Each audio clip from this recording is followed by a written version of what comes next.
Hi! Magandang araw sa inyo lahat. Papunta na kami ngayon sa SM Mall of Asia para isagawa ang symbolic vaccination sa ating A4 priority group. At mapalad na kabilang ang ating mga guro. Kasama natin mamaya sina Teacher AC, Teacher Pam, Teacher SG at Teacher Juan. Samahan nyo kami mamaya. Kids!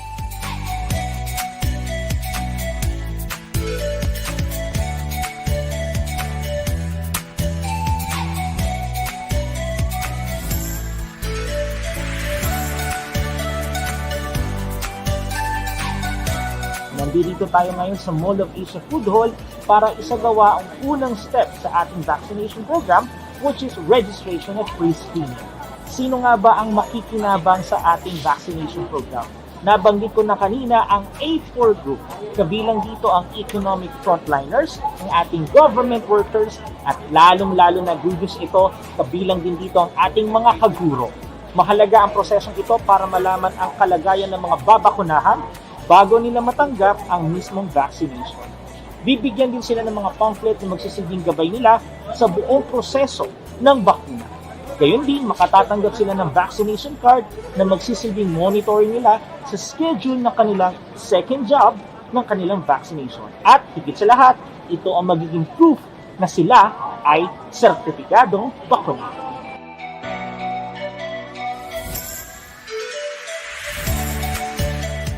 Sunod na steps sa registration at pre-screening ay ang pre-vaccination counseling at final consent, kung saan maaari silang magtanong ukol sa pagbabakuna, gayon din upang maihanda ang kanilang mga kalooban at mabigyan sila ng paalala for managing side effects ng vaccination.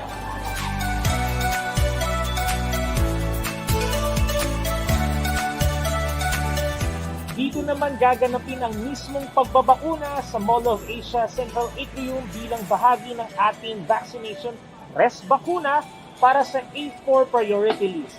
Ito po ay signal na maaari nang magsimula ang pagbabakuna sa priority group na A4 with accordance sa bawat local government unit.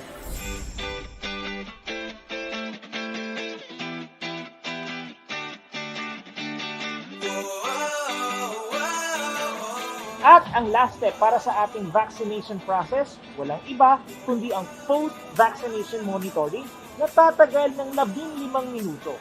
Dito, susukatin o tatansyahin kung tumaas ba o bumaba ang blood pressure ng mga nabakunahan o di kaya naman ay ang kanilang temperature, tumaas ba o bumaba.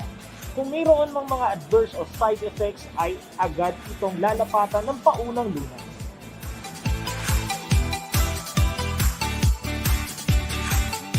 Mula rito sa Mall of Asia, ako po si Teacher Jam, Deputy TV Teacher Broadcaster na nanghihikayat sa lahat ng kasapi ng kagawaran na magpabakuna na.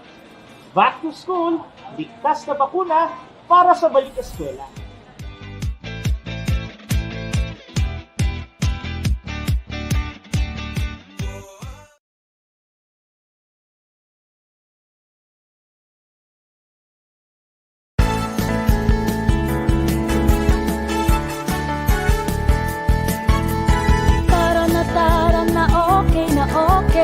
Oplan kalusugan sa DepEd. Halina't alamin atin ang tuklasin, mga health programs ating palaganapin. Tara na okay na okay. Oplan kalusugan sa DepEd. Halina't alamin atin ang tuklasin, mga health programs ating palaganapin. School-based feeding program ating pagtibayin. Wastong pagkain ating ihahain, mga batang kulang sa timbang. Ating pakakainin ng Go, Grow, and Glow. Adolescent Reproductive Health ay gawing gabay at patnubay ng batang mausisa ay di maranasan. Ang early pregnancy ay maiiwasan. Kalusugan ay mahalaga sa edukasyon ng mga bata. Tayo na't magkaisa, halina tayo'y sumama. Tara na okay. Oplan kalusugan sa DepEd. Halina't alamin atin ang tuklasin, mga health programs ating palaganapin. Tara na, okay, oplan kalusugan sa DepEd. Halina't alamin atin ang tuklasin, mga health programs ating palaganapin. National Drug Education Program or NDEP kung tawagin. Ito'y paigtingin, mga bisyo'y alisin, sigarilyo at droga'y dapat nang puksain. Water sanitation and hygiene in schools, ating kompletuhin, 3 stars ay abutin. Malinis na tubig, segregated na toilet, group hand washing at may napkin na rin. Kalusugan ay mahalaga sa edukasyon ng mga bata. Tayo na't magkaisa, halina tayo sumama. Tara na, okay, oplan kalusugan sa DepEd. Halina't alamin atin ang tuklasin, mga health programs ating palaganapin. Tara na, okay, oplan kalusugan sa DepEd. Halina't alamin atin ang tuklasin, mga health programs ating palaganapin. Medical, dental, and nursing services na ating ding binibigay upang matugunan problemang pangkalusugan ng mga guro at kabataan. School mental health program, kamalayan ito'y bigyang diin. Kaisipang malusog para sa akin at sa'yo, kabataan at guro, tara usap tayo. Kalusugan ay mahalaga sa edukasyon ng mga bata. Tayo na't magkaisa, halina tayo sumama. Tara na,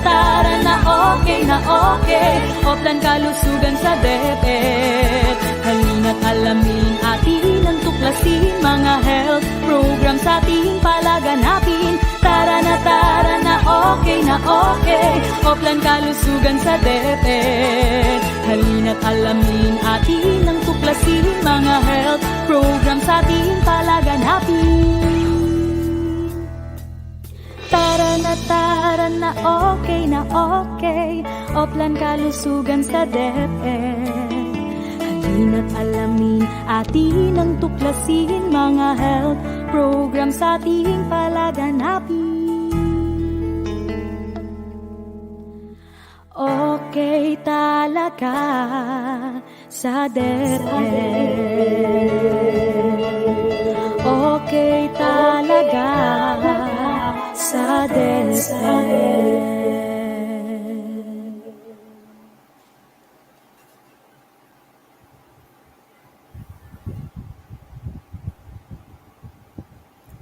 Mga kababayan, let's place our right hand on the left side of our chest and let's all sing together the Philippine National Anthem, to be followed by a prayer.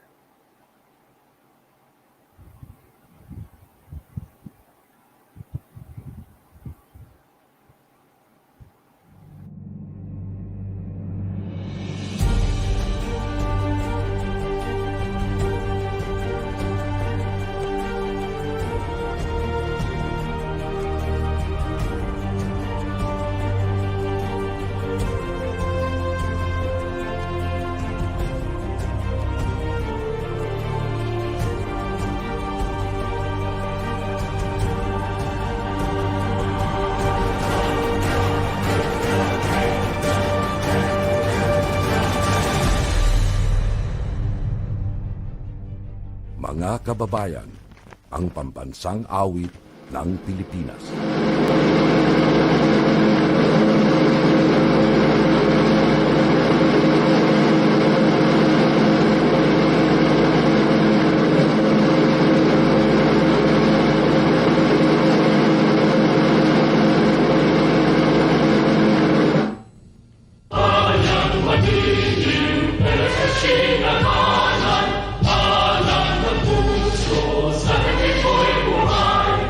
Lupang hinirang,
Dear God, kayo po ang pinaka-understanding and pinaka-powerful.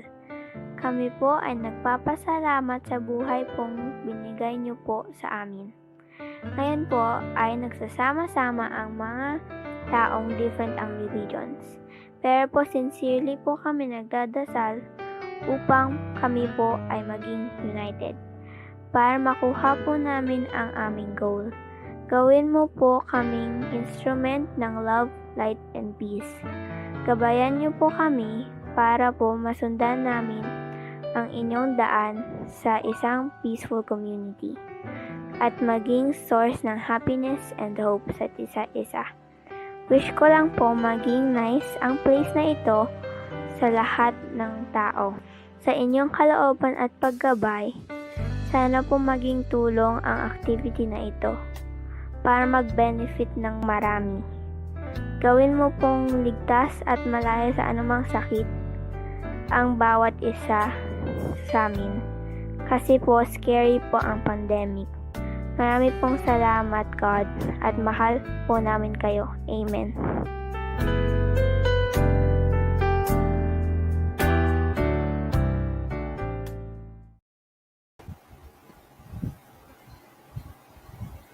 Three, two, one, tara na, okay, sa DepEd, o diba? Isang masaya at malusog na pamilya po sa lahat. Nagkita po tayo muli. Thank you for joining us this afternoon for our Oplan Kalusugan sa DepEd One Health Week celebration. I am Sir Avengel, your happy teacher broadcaster at isa po sa mga host nyo ngayong hapon na ito.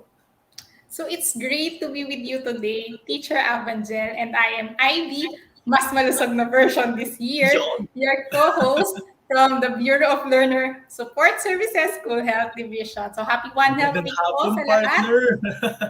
Yes. For the last 3 days, na-feature na po natin ang medical nursing services, wash-in schools, school-based feeding program, and now, it's time to highlight naman po ang ating Adolescent Reproductive Health Program. So Teacher Avangel, matanong lang kita, how did your school po before celebrate One Health Week?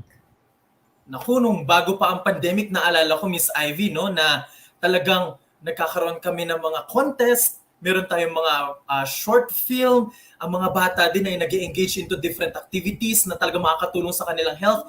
And gustong-gusto ko yung part na sa Division of Navotas, we are doing our sharing of best practices. Ayan, ganyan sa amin, Miss Ivy. Kaya nakakatuwa na kahit ngayong may pandemic, tuloy pa rin ang ating pagpapaunlak sa mga kabataan na gabayan sila sa kanilang kalusugan. Ang galing naman sa inyo pala sa Navotas. Galing nyo, sir. So, totoo. And Miss Ivy, no, ngayon, namimiss ko na talaga ang schools at yung maging kasama yung mga estudyante. Pero, buti na lang, right now, we are joined by our students. And of course, may mga nanonood dyan ng ating po mga kaguruan, teaching, non-teaching personnel. Kaya, nais kong bumati, Miss Ivy. Batiin natin. Kasi kanina nakita ko. Yeah, we have from SDO Baguio, SDO Pangasinan, SDO Dagupan, Pampanga, buong bansa ata to, Miss Ivy, buong bansa. pagbatiin natin sila, yun na lang yung program natin, Teacher Avangel. Pero yan, salamat po sa lahat ng mga nakatutok ngayong araw dito sa ating programa. Tuning in as well ang ating mga DepEd's very own health and nutrition personnel, and of course, ang mga masisipag nating ARH program coordinators at the region, division, district, and school level. So hello po sa inyong lahat. Hello, hello, hello. Marami na po akong nakikita sa ating comment box. So thank you po for joining us this afternoon. So we also want to welcome in this program our partners po sa ating programang ito. From the national and local levels din po, meron po tayo from the Department of Health, Commission on Population and Development, and also our development partners from USAID and ReachHealth. So, alam ko, meron pa sana mga nanonood from other organizations and agencies. So, comment lang po kayo if nanonood po kayo sa program natin ito. Ang sarap ng feeling no, Miss Ivy, no, na yung marinig mo yung mga pangalan ng mga agencies na talagang masasabi mong hindi ka nag-iisa. Ayan, para sa bata, para sa bayan, hindi po tayo nag-iisa. So, ngayon po, hit the thumbs up button. Yung mga ating po mga nanonood ngayon, kung kayo po ay from Luzon, heart react naman from Visayas at sa mga kaibigan natin from Mindanao, hit the care button. Kahit saan man po kayo nanonood, sama-sama tayo. Dear teachers, at sa mga nanonood ngayon, naulit natin, hindi po kayo nag-iisa. We are one in this fight for our health. As what our 2021 theme says, bayanihan para sa kalusugan, okay sa DepEd, sa paaralan at sa tahanan. Tama, partner. So this afternoon, we will be launching the Comprehensive Sexuality Education, Adolescent Reproductive Health, Convergence. So virtual class po sa ating lahat. Ayan. We believe that education does not stop in class, pero dapat mayroong mga support mechanisms sa ating mga community. And also, our students should have access to reproductive health services saan man po din sila magpunta. Ito ang dahilan natin para isulong ang convergence programs with our dear partners. So more on that in a while, kaya tutok po tayong lahat. Okay, so Miss Ivy, wag na natin patagalin pa. To formally start the program, let us hear from two of the Department of Education's leaders. First is the Undersecretary of Administration. Please welcome Undersecretary Alain Del B. Pascua to give his opening remarks.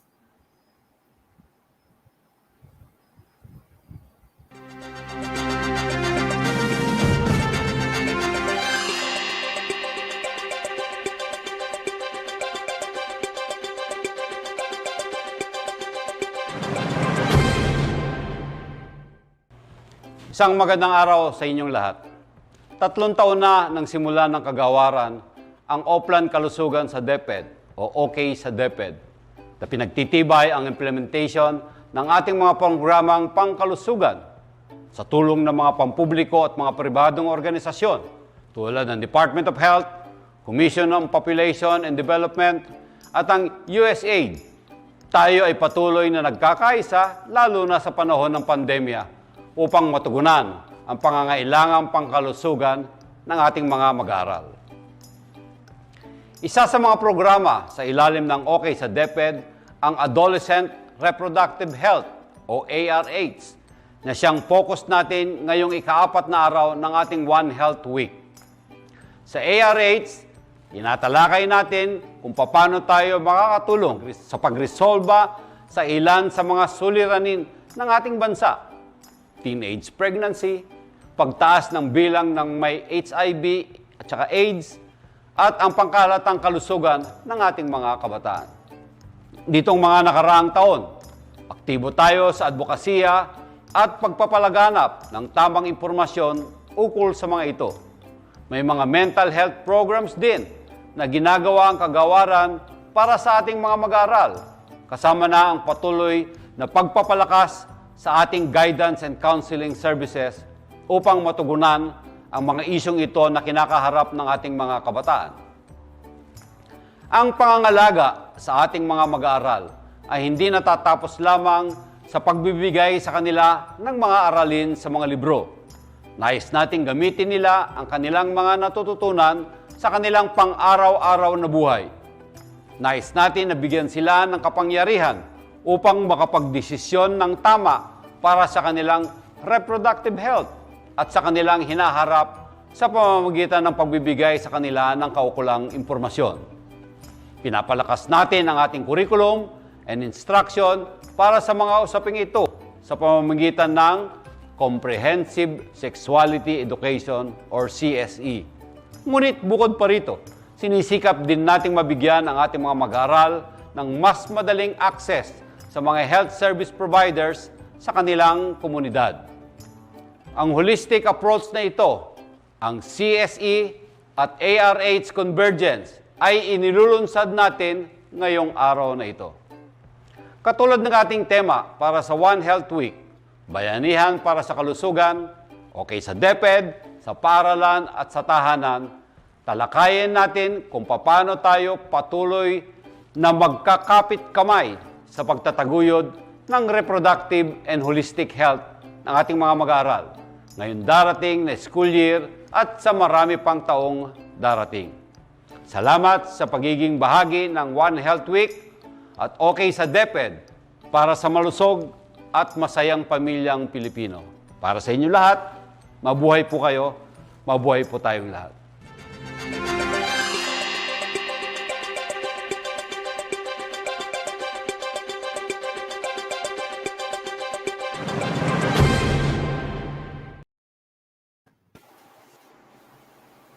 Mabuhay po at maraming salamat po sa Pasqua. Thank you po, Yusek Aling Del Pasqua for that message. So, tumatak lang sa akin na sinabi niya na dapat holistic din talaga ang pagtingin natin sa ating pag-respond sa health ng ating mga kabataan. So, next po, we will be hearing from the Undersecretary of Curriculum and Instruction, Undersecretary Diosdado M. San Antonio. The curriculum and instruction strand is very glad to be a part of this initiative to make sure that the comprehensive sexuality education, adolescent reproductive health program Convergence with Oplan Kalusugan sa DepEd happens with more efforts to collaborate and work together in ensuring that the youngsters, our learners are able to be equipped with the necessary competencies, skills, knowledge, and attitudes that will make them behave in responsible ways relative to sexuality, and while they also prepare to learn more skills for productive citizenship. Thank you very much to the organizers of this effort for Convergence. Mabuhay po kayo and God bless.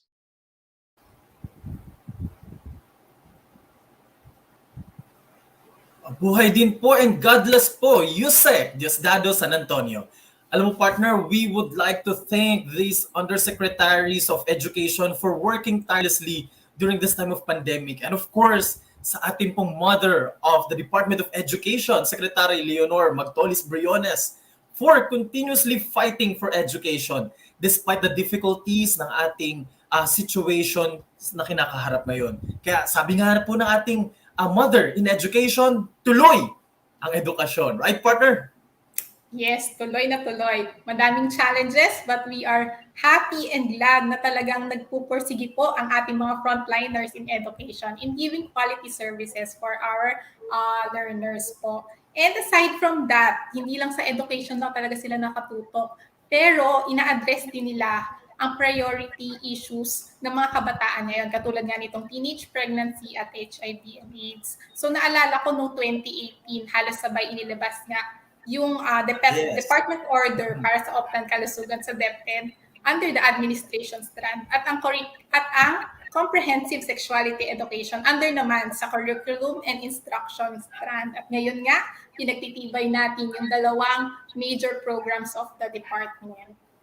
Tama. At alam mo, Miss Ivy, no, habang nagbabago ang panahon, dapat tuloy din tayo sa agos nito. And of course, sa usapin ng sexuality education and ng ating kalusugan, dapat ma-address din natin ang mga pangangailangan ng mga makabagong kabataan.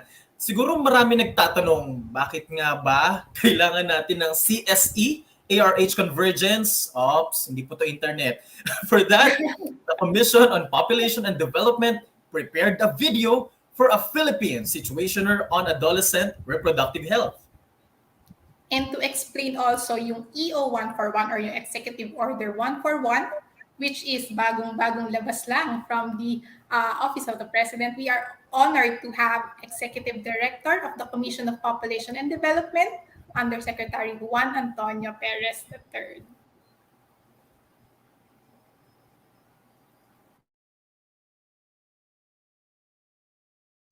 Filipino adolescents occupy a big part in our society, and they play an important role in nation building. They have potentials that can be tapped to help our country move towards progress. Of the more than 100 million Filipinos, 1 in 10 are adolescents, aged 10 to 19, or more than 20 million young Filipinos. While they are a force to reckon with, they are currently faced with different problems and threats that undermine their health and well-being. One of the serious issues facing young Filipinos is early pregnancy. Teenage pregnancy among Filipinos remains high and is now considered as a national social emergency. Based on the 2017 National Demographic and Health Survey, 9% of Filipinas aged 15 to 19 were pregnant or have already given birth. There is an increasing trend in the number of teens aged 10 to 14 giving birth and in the number of repeat pregnancies, second pregnancy, among these young girls. About 2,250 live births from very young adolescent mothers were reported in 2018. Data from 2011 to 2018 show a generally increasing pattern in the number of repeat pregnancies, second pregnancy, among minor mothers.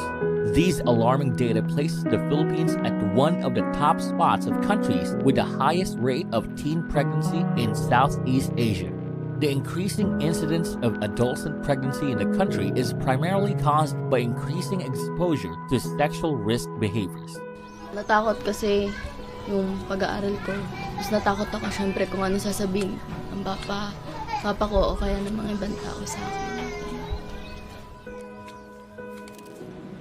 Nung nalaman kong buntis ako, natatakot ako noon tapos hindi ko alam kung anong gagawin ko.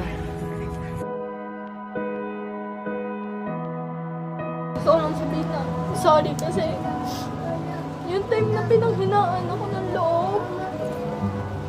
Sa dalawang baby ko, pinanghinaan ako ng loob. Kasi ang gusto ko talaga nun that time, kasi 3 months pa lang si Keisha, ipalaglag. Sabi ko, kung papapanood ito ni Keisha, sabihin ko siguro, I'm sorry. Kasi naisip ko yun. Hindi ko ginusto yun.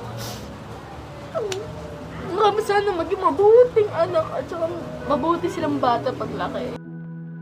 These are mere realities faced by Filipino adolescents. But what is being done to enable them to face such challenges? As duty bearers of the society, we need to prioritize their needs and invest in them so that they can achieve their full potential for their health and well-being. They are important because they are our future innovators, leaders, and agents of change. Imagine every sector of the society in the country working together in the reduction of teen pregnancies, a different picture and a different reality. They will be equipped with appropriate knowledge and life skills. They will have access to reproductive health services. Eventually, there will be no more children having children. Working together to fight this issue will not only change many adolescent stories and future for the better, but most importantly, we will be laying the foundation for a stronger and a developed nation. Shaping and investing in our adolescents' future will reap us great benefits in the years to come. Will you join us in investing in our youth? Are you up for the challenge?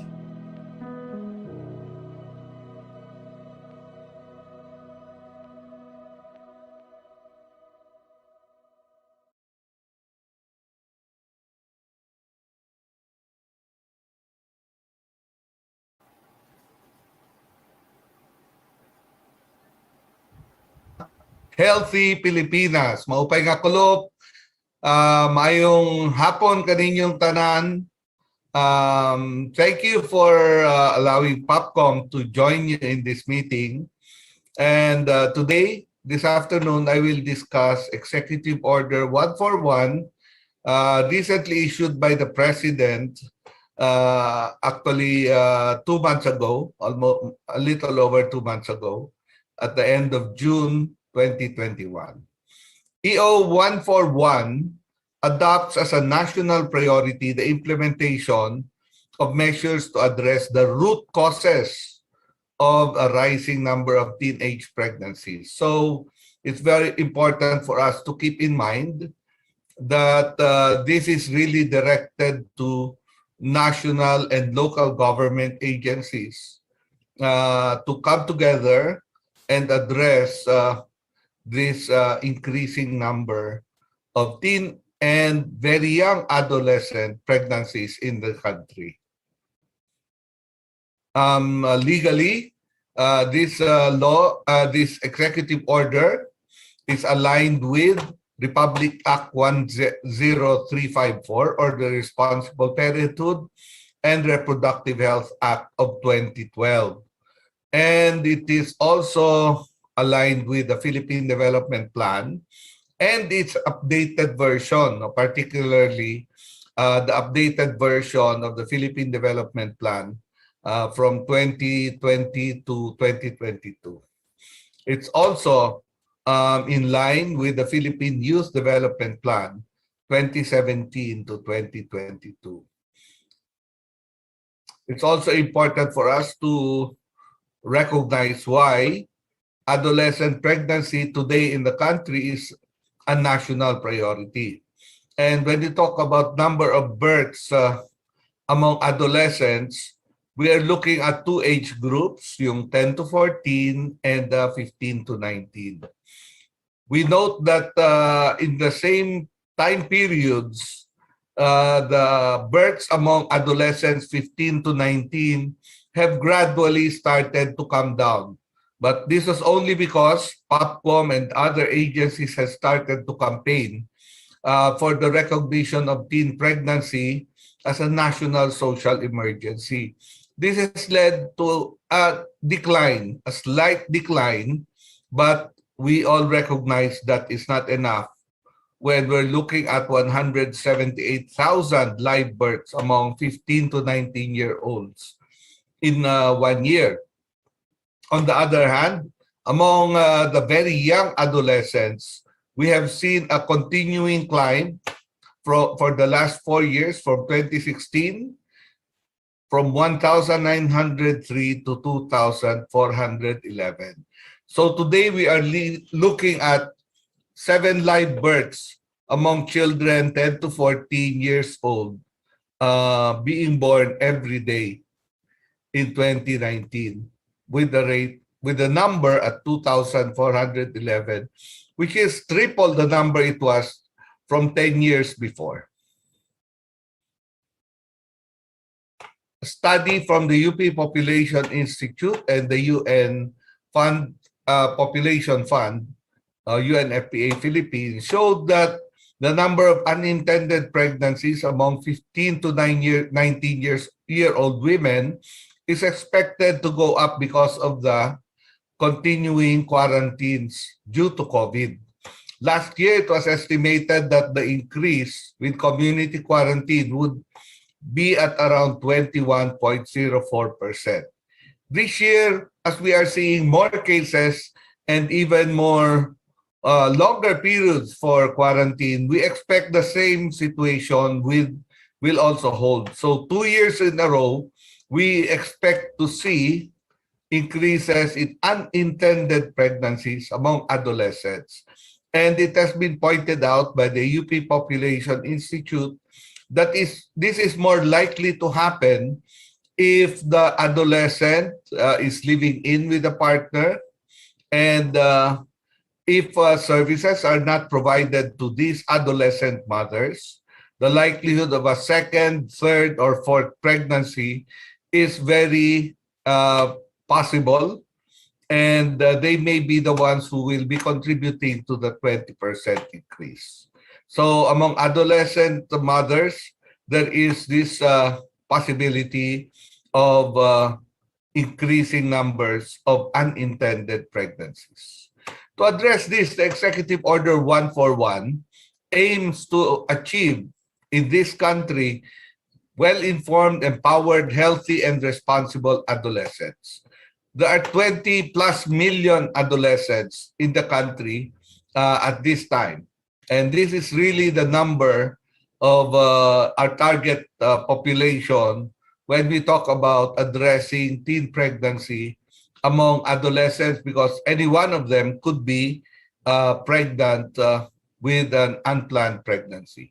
To address this, there are 5 pillars that we would like to strengthen, to build up, and even to create, so that we can indeed lift up well-empowered, well-informed, empowered, healthy, and responsible adolescents. These are through education, through services of family planning and maternal newborn child health, by addressing anti-violence against women and children, by addressing that and eliminating, if not reducing that. Also, socio-economic development interventions are necessary, as this affects mainly the poor. And finally, we want to offer a bright future for all our adolescents as they move from adolescence to youth, becoming citizens and productive elements of society. We want them to get the best start possible. And all of these 5 will be included in our actions to implement EO 141.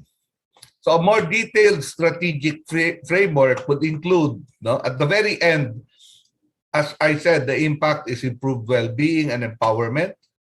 To do that, we will improve the health of adolescents and children, as well as nutritionally improve their situation.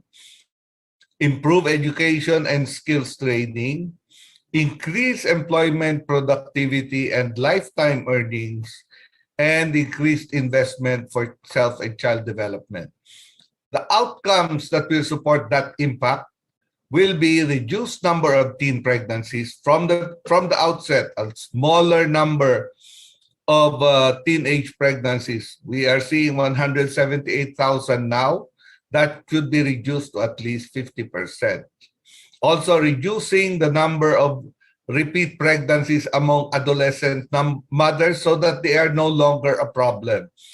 So that would mean from 2,400 that we are seeing now, from about 5,000 that we are seeing right now for repeat pregnancies, that should be almost zero. So all adolescent mothers must be offered the services that can support this desired outcome. That would mean that we should see a reduced incidence of unprotected sexual activities among adolescents, reduced incidence of abuse, sexual abuse among adolescents, and improved health-seeking behavior and a healthier lifestyle for all our 25 million adolescents, and everyone with reduced non-sexual risk behaviors, which include smoking, drinking, the use of drugs, and improved life skills for those who are about to transition to a youth, to become young citizens of this country.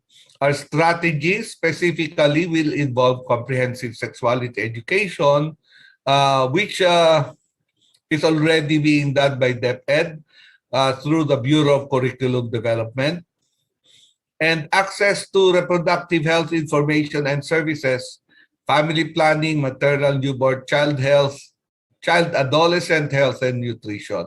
And to some extent, this will be addressed by the Bureau of Health Services in DepEd. So this is the linkage that we would like to see, that CSE and information and services on reproductive health are happening hand in hand in all schools in the country. Now, outside of that, at the community level, we want to see access to anti-VAUSI services through a strong referral system where every possible incidence of violence against women and children who are very young, adolescents who become pregnant in particular, and any incidence of violence during pregnancy of adolescents is reported and given support, or the impact is reduced of this violence. Also, we need to develop socioeconomic development interventions for the 50% of the adolescent mothers who are poorest. And the numbers here are 166,000 families led by minors who are mothers every year in this country. So we need to provide support to all 166,000. And finally, all of these young mothers with children should have a better future if they're able to be provided with support for youth participation and development.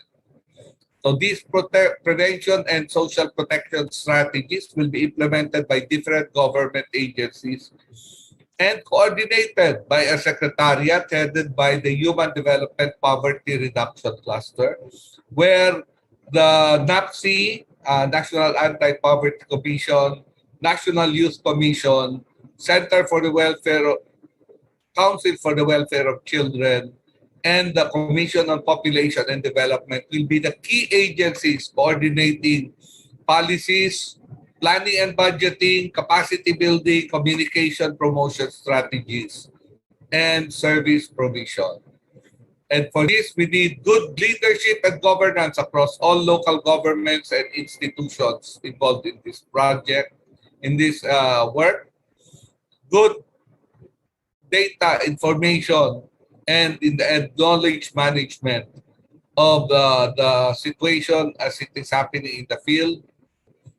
And finally, the community and stakeholders, parents, young people, educators, church people, faith-based organizations, civil society organizations, government agencies, all working together to support this strategic framework. So if we focus ourselves on this work in the next few years, we believe we can make a very big dent in the area of reducing teen pregnancies in this country and addressing the root causes that lead to that situation. Maraming salamat sa inyong pakikinig. Daghang salamat sa iyong paminaw. Daghang salamat. Empowering Filipino families. That is the aim of the Commission on Population and Development. Thank you very much. Magandang hapon.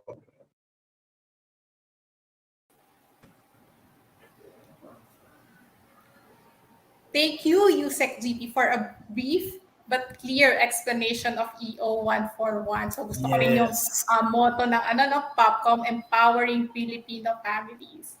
So magkukwento lang ako, Teacher Abanjel, ng slight lang. Yes, partner. So naalala ko lang, last 2019, nagkaroon tayo ng Kapit Kamay Summit wherein ang daming government and non-government organizations kasama ang mga youth po natin, ang mga kabataan natin from all over the country na nagtipon-tipon at nag-commit para ma-address yung teenage pregnancy situation ng ating country. At ngayon nga, nandito na po yung EO 141 kung saan maglalatag po tayo ng comprehensive action plan para ma-address ang teenage pregnancy concern. Nandun na yung commitment at nandito na yung plan. Magkakaroon na tayo ng plan. So exciting, partner, di ba? Yes, saka talaga, partner, no, yung idea na it takes a village to raise a child, di ba? Sinasabi natin yan na hindi lang si teacher, hindi lang si parents, lahat tayo dapat magtulungan. Nung nakikinig ako kanina po, Miss Ivy, no, nakaka-alarma na it's a national emergency. Tapos, ako bilang isang class advisor, na-experience ko din yan. Siguro itong mga teachers din po natin na nakikinig ngayon, no, we've experienced in our classrooms, lalo na sa junior high school, na umpisa pa lang ng klase, may mga ilang kabataan na tayo na hindi na tumutuloy ng pag-aaral, nag-stop, kasi malalaman natin, ay, buntis na. Kaya isa ito sa mga bagay na dapat natin talagang pagtuunan ng pansin. Seryosong usapan, pero seryoso din dapat na harapin. Saka partner, nakikita ko dito, hindi lang itong teenage pregnancy. We also need to talk about sexually transmitted diseases. At yung HIV/AIDS na timely and relevant, sabi nga, di ba? Kasi partner, mga kabataan ngayon, they have the access to technology. Pero ang tanong ba, tama ba ang mga nakukuha nilang impormasyon? Marami kasi sa ating kabataan ngayon na maraming tanong pero hindi alam kung kanino magtatanong. So, tama yung sinabi po sa atin kanina that we need to see or we need to address the root cause of teenage pregnancy din para ma-address natin yung concerns po ng bawat isang kabataan na atin pong kasama sa klase o sa paaralan. Di mo, partner? Yan, maganda na nabanggit mo yung root causes. Actually, yun din yung isa sanang gustong i-highlight sa presentation ni USEC GP. Now, in addressing our concerns, tingnan natin yung mas malalim na issue. Ano po ba yung root causes? Bakit nangyayari ang mga bagay na ito? And actually, nabanggit mo rin, partner, yung about sa technology. May naalala din ako na very relevant concern din natin ngayon, which is ang online sexual exploitation of children. Lalo na pandemic, naka-quarantine tayo, puro gadgets ang kaharap. And it is also very alarming. May mga cases na mga nare-report na increasing na din ang exploitation of children using these devices. So, ayun lang. Marami tayong challenges, pero maganda, sama-sama natin itong hinaharap at tulong-tulong natin itong hinaharap. And we are hoping that through Convergence, we can also extend beyond yung agencies na involved ngayon. At sana rin kasama natin talaga ang buong community, ang ibang private partners, marin nga, nabanggit din ni USEC GP kanina yung ating mga faith-based organization sa pag-address ng mga concern na ito. So, at dahil dyan, we will be moving forward with our program. Nag-create po tayo ng isang programa kung saan natin makikita ang pagtutulong-tulong ng mga bawat government agency. And we will be showing you this through a video. Let's watch this.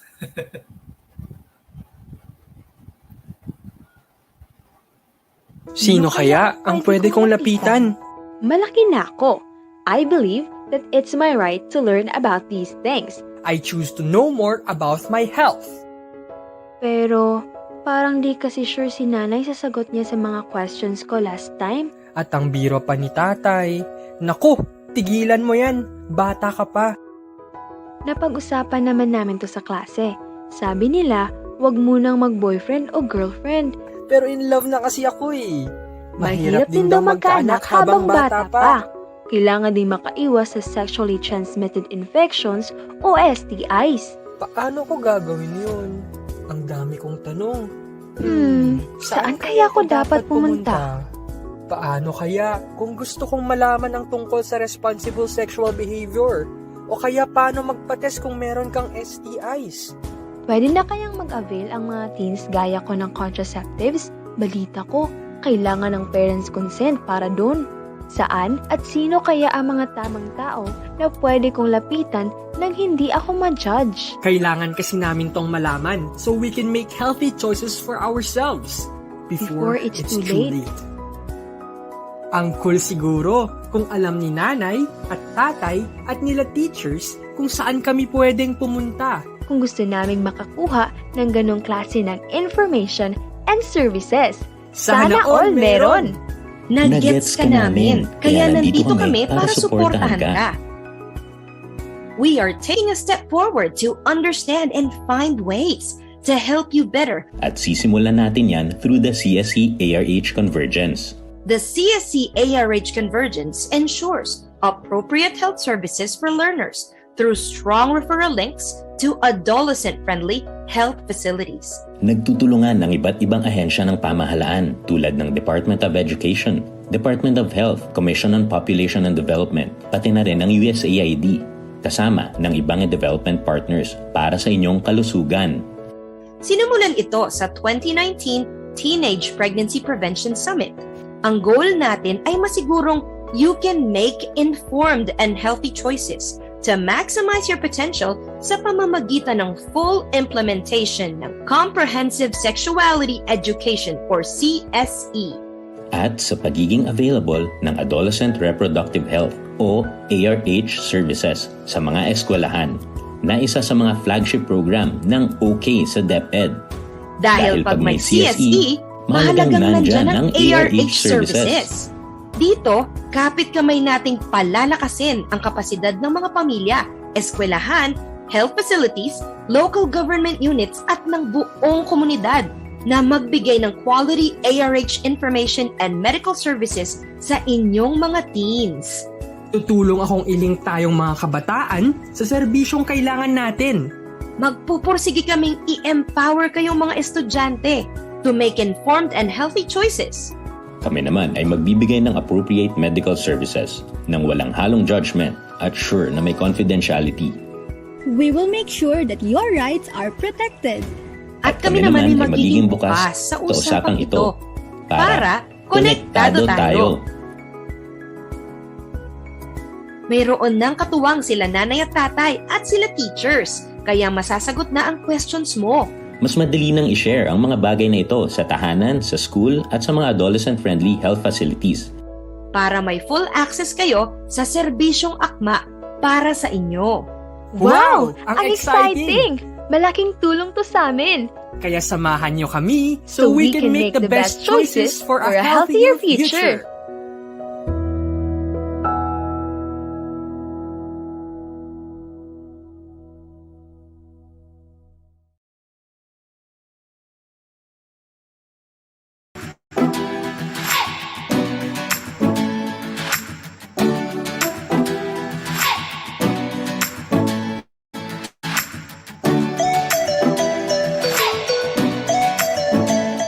Hi, I am Sab and I am 14 years old, incoming grade 10 student at Pontevedra National High School, Capiz, Western Visayas. I am a student who believes that learning inside the classroom is essential in properly educating us. Since the pandemic started, it has been hard for everyone. The students are not in schools and the working parents have difficulty in managing their children. I am aware that some of my schoolmates and my peers already engage in relationships, and some are realizing their sexuality. With this, schools should implement mandatory sex education classes, wherein we can go in-depth into the topic even once a week. I am not promoting early sex, but we should know our bodies, what our hormones can do to us, and the other changes of growing up. Let us be informed of the use of contraceptives and of the existence of HIV/AIDS. Schools can do that using TV, radio, and social media platforms where my generation is fully engaged in. Consultants different from guidance counselors who we find a bit scary at times can also help us answer our questions on reproduction, sex, and the like that sometimes cannot be answered by our teachers and those around us. In addition, the government should influence parents, guardians, or anyone in the household who kids can talk to. They also should be knowledgeable on reproductive health and influence us on positive behaviors. The target demographics should be everyone. The government should do extensive information campaigns and make reproductive health services like condoms, HIV testing, and maternal checkups accessible to everyone, including us. Hearing reminders from our family members or parents when the school ends after the day can help us be on the right path. The internet has now replaced parents in raising kids. This should not be the case. Kids should also not be raising kids. The DepEd should prepare for a safe back-to-school program for us. There should be a conducive school environment where teachers are friendly and are ready to answer our questions. Facilities that can help make school life enjoyable and programs that help us develop into healthy learners, which could go a long way for our future. And to us, we are responsible for our own bodies. It is also part of our duty to know how to properly care for them. Let us do our part by engaging and participating in these programs. We should not be ashamed of asking and being curious, for it is normal.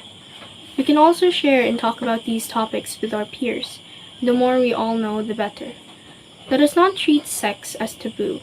When accessing reproductive health services, we should not be judged. Educate everyone of their sexual reproductive health rights. That is all. Thank you for having me. Today's teens live in very challenging situations. They experience pandemic and lockdowns, man-made and natural disasters, service delivery disruptions, and economic uncertainties, to cite a few. Any of these factors or their combination may force them to become pregnant and mothers at an early age, driving them out of school and very likely to slide into poverty and fall victim to criminality, malnutrition, hunger, stunting, or even death. By providing them access to information and education services, we may be able to reverse their situation where they are likely to finish education and join the productive mainstream of society. The integration of CSE with relevant school subjects across the K-12 basic education curriculum is a step in the right direction towards promoting the overall health and well-being among adolescents. Enabled by Republic Act 10354 and taught by adequately trained teachers, the CSE provides knowledge and skills in self-protection against abuse and violence, physical, social, and emotional health and transformations at puberty, teen pregnancy prevention, and gender sensitivity, among many others. The human right to comprehensive sexuality education, done with due respect, diligence, and consideration of measures necessary to ensure its effective implementation without discrimination, is governed by the UN Rapporteur on the Right to Education, which states oath to safeguard. The CSE is comprehensive in that it provides an understanding of sexual and reproductive health and rights in the context of young people's lives that equip them with content and life skills they need to make informed decisions, be responsible for their sexuality, and protect their health and well-being. The CSE is beneficial in that it enables positive health-seeking behavior among teens by increasing their awareness about aspects of sexuality and gender. The CSE reduces adolescent vulnerabilities to violence by promoting bodily autonomy, self-worth, negotiation skills, and gender equitable norms. Still in its infancy, awareness campaigns on CSE should be continued to clarify CSE's coverage and limitations. These campaigns could constructively draw out the desirable features of an effective CSE curriculum within the context of the new normal and teachers' self-efficacy. While some are apprehensive about integrating CSE due to concerns about appropriateness, all the more that teachers should be supported in using scientific information to balance age, culture, and development responsiveness in implementing the CSE. With the advent of the most essential learning competencies, the CSE must be made more learning-oriented, where sessions are engaging, learners feel safer, current realities are welcome, authentic dialogue is encouraged, and higher-order thinking skills are applied and assessed. Thank you. Magandang araw po sa ating lahat. Yes po, I agree. Napakahalaga po na matrain o makapacitate ang ating mga guro on comprehensive sexuality education at adolescent reproductive health programming. Kasi ito po ang magiging gabay nila at magiging foundation on how to deal appropriately with our adolescent youth learners in school. It could be through teaching or through service provision. In a way din po, they will be more responsive and sensitive to the needs of our adolescent youth learners. For example po, in one of our schools who happened to underwent SLAC session or the School Learning Action Cell on Rapid Heads Assessment of Learners, wherein they experienced the return demonstration on the comprehensive heads assessment, wherein the learners who were interviewed during that time are already rapidly screened high-risk learners. So after po, during po the feedbacking, ang mga guro po natin na nag-undergo ng return demonstration on comprehensive heads, sabi po nila, ma'am, hindi pala natin alam no na may malaki or mabibigat na mga pinagdadaanan ang mga learners natin.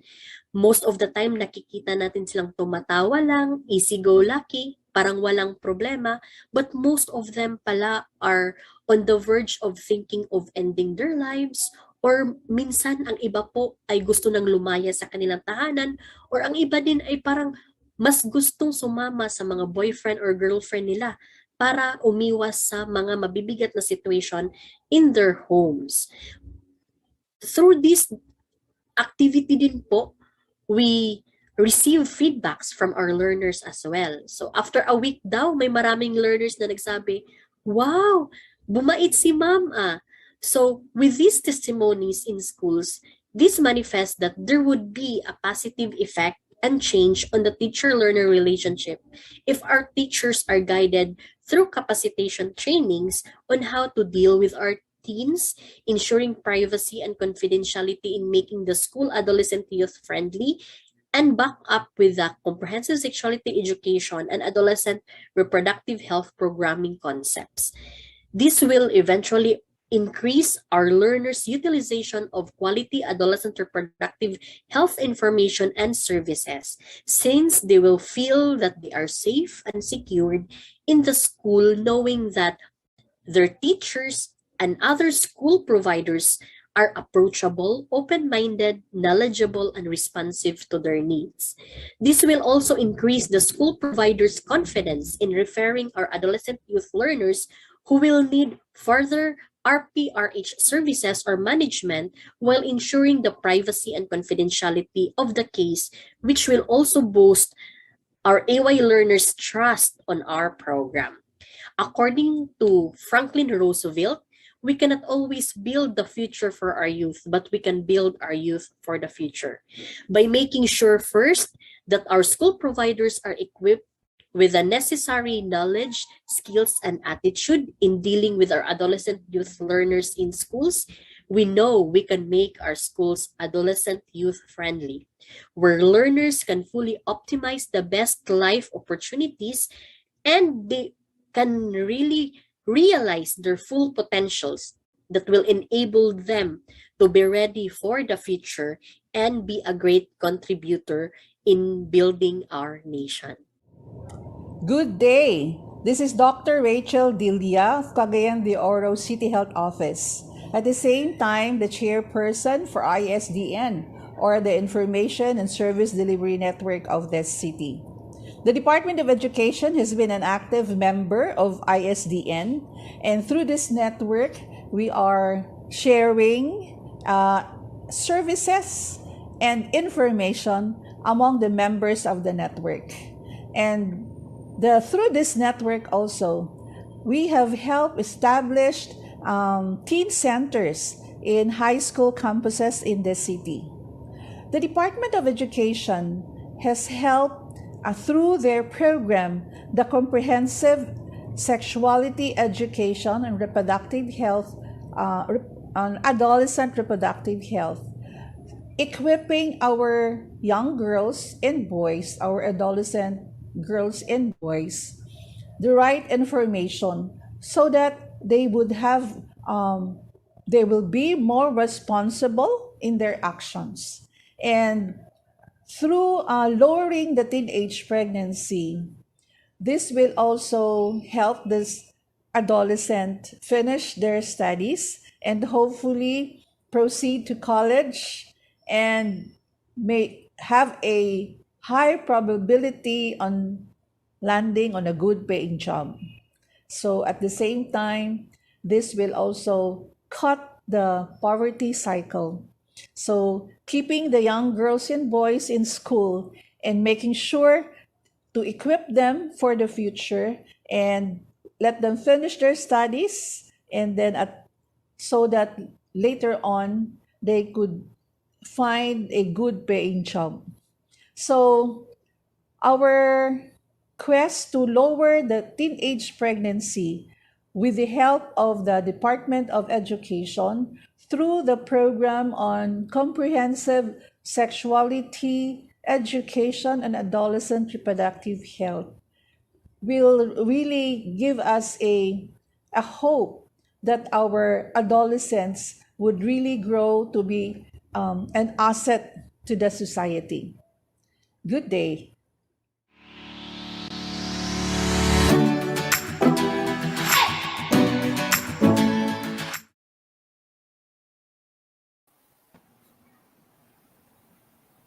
Ayan, Napakaganda, thank Miss you Ivy. sa ating mga guest. Ayan, kamusta, Yes. Sir Teacher Avangel?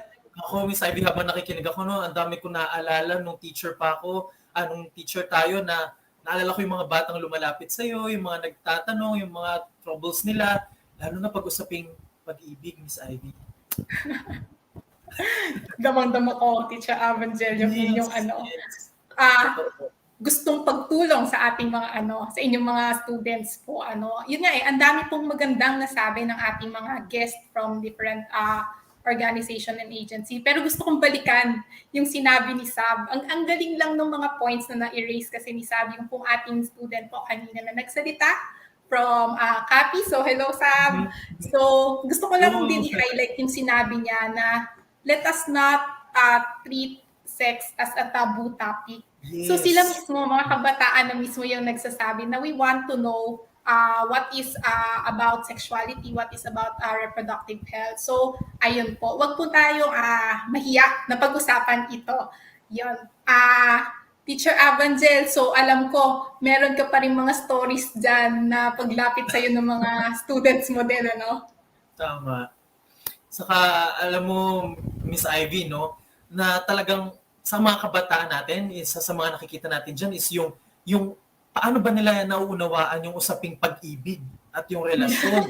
Kasi yan yung dyan nag-uugat yung mga maling desisyon, nako-confuse sila, tapos nagiging tendency, ang friends lang nila ang nagiging nalalapitan nila, in which na dapat ngayon we have to be very open. At pati yung mga teachers, we have to be very open and we have to be very critical sa pag-discuss sa kanila ng mga usapin na to. At lalo na yung nabanggit mo po kanina, Miss Ivy, na sex, na talagang kesa naman na kung saan internet website po sila mapadpad at kung kani-kanino magtanong, mahalaga na tayo na mismo po na mga magulang, guro na nag-train, capacitated, ay maging bahagi ng kanilang storya para mas maging tama yung direction na tinatahak nila. Di ba, Miss Ivy? Yes, gabayan natin sila sa tamang impormasyon. Yun yan, di ba po? So ano po ang next natin, Teacher Avangel, sa ating programa ngayong hapon? Napaseryoso ko sa part na yun, no? Kasi talagang ang dami ko naaalala na talagang nakakalungkot, lalo na kapag they are making uninformed choices. So, to continue our discussion of the CSE para sa ating mga guro and the ARH Convergence, we are happy to have DepEd's Director 4 of the Bureau of Curriculum and Development. Let's welcome Director Jocelyn D.R. Andaya to briefly discuss the comprehensive sexuality education. The Honorable Secretary Leonor Mactolis Briones, Undersecretaries, colleagues in the Department of Education, our friends from the media, development partners, esteemed parents, our dear learners and other stakeholders, good morning, maayong na aga, magandang umaga sa ating lahat. Today, there are more young people in the world than ever before. In the Philippines alone, there are 30 million young people between the ages of 10 to 24, which account for 28% of the country's population. And we all know for a fact that the global health situation has been aggravated by the COVID-19 pandemic. And the youth within this age bracket are one of the most vulnerable sectors who are prone and are exposed to more health hazards and other kinds of health risks. We also know for a fact that crises and emergencies do not stop our learners from experiencing changes almost in all aspects of their personhood, most especially in the physical and emotional aspects. These changes certainly affect their health and well-being. Thus, it is important for them to obtain reliable information and necessary services during this critical period in their lives as they deal with these new changes, these yet unfamiliar experiences and developments that directly affect and involve their bodies, emotions, and mental health, among others.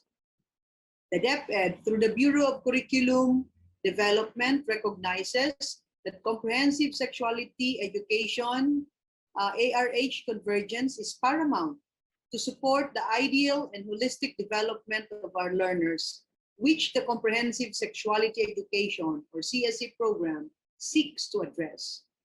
CSE goes beyond the teaching of scientifically accurate information on personality development, anatomy, and reproductive health. It helps young people to handle family life, relationships, and likewise deal with the threats such as discrimination, lack of quality time and communication at home, and other social issues that has relevance to having informed and responsible choices, and likewise in advocating for gender equality. Issues that this young generation are not so accustomed to discussing with their parents at home, but would have to face or deal with it sooner than later. As such, we welcome our parents' initiative to help us deal with this parent and child communication at home. It has been emphasized that comprehensive sexuality education, or CSE, as stipulated in our RPRH law and the DepEd Order number 31 series of 2018, is life skills building at school, including the development of the learner's critical thinking and responsible decision-making skills, enhancing self-esteem, and developing positive interpersonal and intrapersonal relationships to help them navigate in their transitions to adulthood, which are all complementary to the communications that transpire at home. The CSE-ARH Convergence will likewise strengthen the partnership between the home and the school, which is quite crucial in the holistic development of our learners. We all know for a fact that it will always take a village to raise a child, more so to educate him or her and make him or her a productive member of the society where he or she belongs. In an interagency effort led by the DOH and POPCOM, the I Choose campaign targets adolescents to make informed choices for their reproductive health, while Konektado Tayo was created to help bridge the communication gap between Filipino parents and their adolescent children, particularly on issues concerning adolescent sexuality and development, which are not always easy to discuss at home due to the many factors that contribute to this communication gap. The Bureau of Curriculum Development, or BCD, expresses its unwavering and strong commitment in building a better future for our learners by providing them the necessary life skills found in the implementation of the comprehensive sexuality education and ARH program in all DepEd schools. And this year's theme of the Oplan Kalusugan One Health Week, which is Bayanihan para sa Kalusugan, okay sa DepEd, sa paaralan at sa tahanan, only emphasizes the importance of the spirit of volunteerism from all the different stakeholders that advocate for the holistic health and development of our learners, most especially during this time when we are confronted with a global health emergency.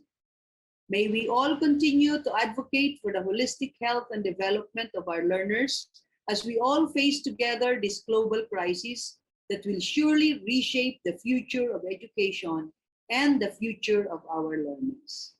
Muli, magandang umaga sa ating lahat.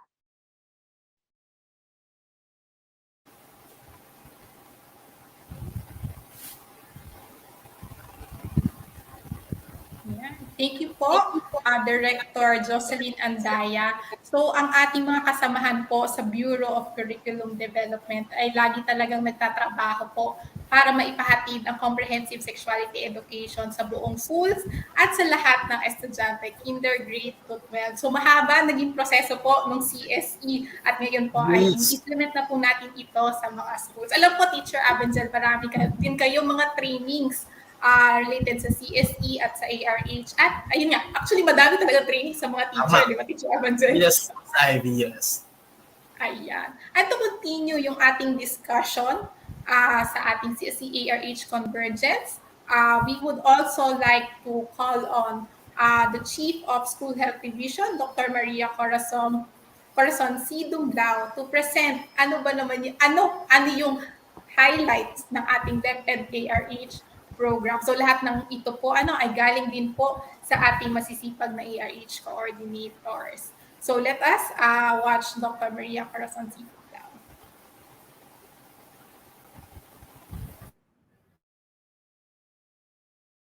Good day, everyone. I'll be presenting the Adolescent Reproductive Health Program Best Practices of the Department of Education.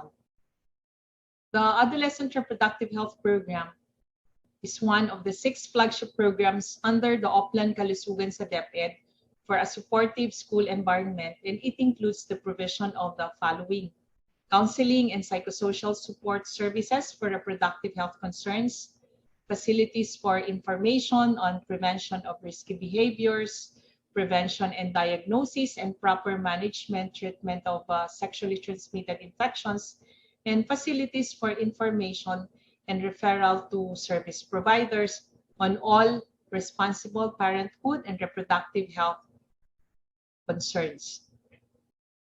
These are photos taken from the Kapit Kamay Summit 2019, various consultative meetings with CSOs, youth organizations, faith-based organizations, and also conduct of local activities with local government units. Our partners are from the government and non-government institutions, including civil society organizations, private health facilities, and youth organizations. We also have health education and promotion activities such as symposiums and distribution of educational materials related to teenage pregnancy, HIV and AIDS, and are conducted in schools targeting learners and even parents. There are also school-based teen centers that are established with various local government units and private partners offering various services such as peer education, counseling, referral, and programs to address different adolescent health concerns. There are also capacity building activities to develop peer educators to man the teen centers or have scheduled health promotion activities for their schools. The training is in partnership with different organizations. Selected students are trained as peer educators for reproductive and other health concerns to help other learners. We have trainings on adolescent education practical training program or ADEPT and adolescent job aid or ADJA training for health personnel, educators, and school support staff. And these are conducted to ensure the delivery of quality adolescent health services to the learners. Health services are delivered in conjunction with the medical and nursing services. Learners are given health assessment, weekly iron folic acid supplementation, hygiene kits, health counseling, and HIV testing in partnership with local health providers. We have the comprehensive sexuality education, adolescent reproductive health program, Convergence, and is at the core of the implementation of adolescent health initiatives in DepEd. It serves as a platform to strengthen the referral pathway from school-based interventions to adolescent-friendly health services, as there is a growing concern on teenage pregnancy and HIV and AIDS cases in the country. The legal basis for the Convergence are the following.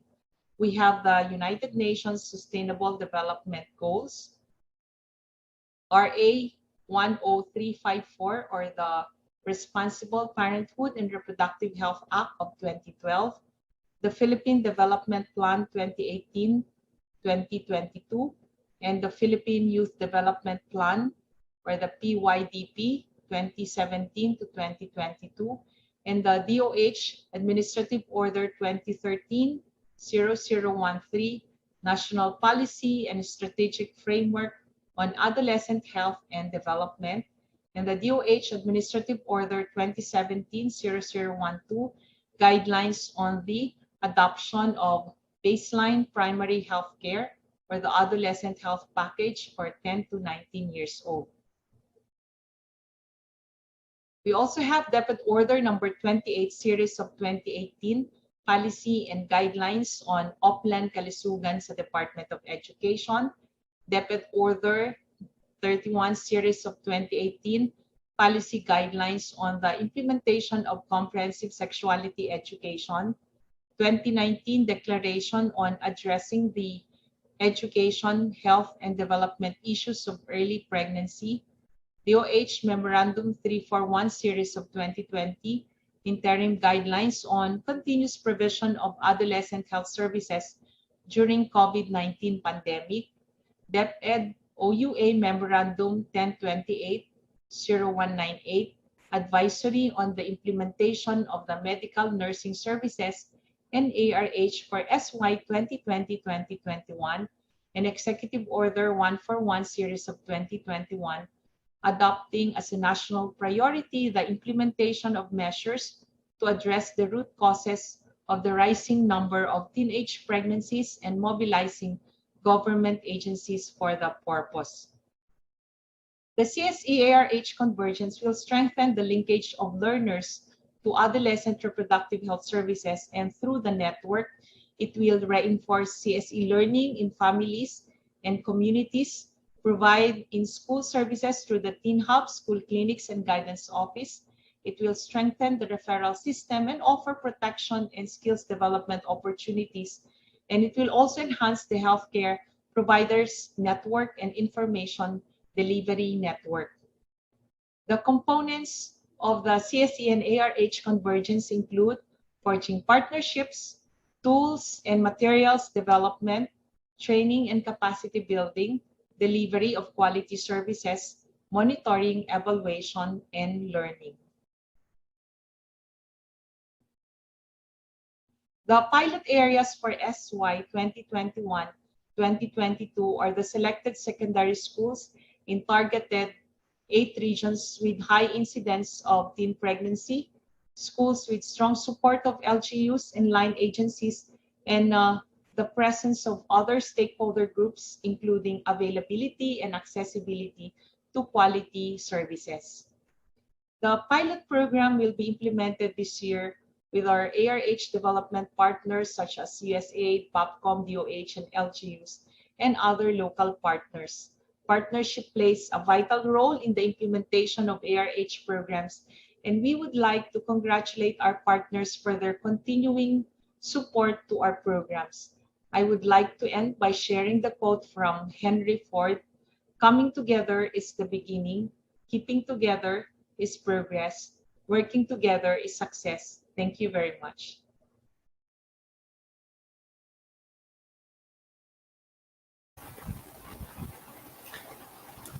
Yeah, thank you po, Dr. Dumla, for presentation po of the CSE-ARH Convergence at na-highlight din po ang iba't ibang initiatives ng ating mga ARH coordinators sa field sa kanilang programa po.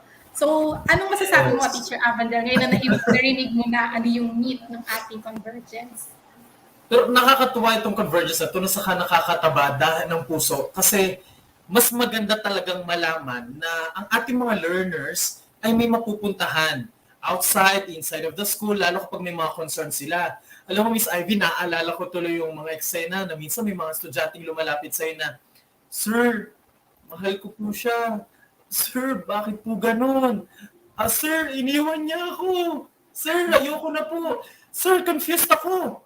Alam mo, ma'am, marami sa kabataan natin ngayon ang aminin natin, hindi na nakakapag-open, lalo sa mga magulang or sa family members nila.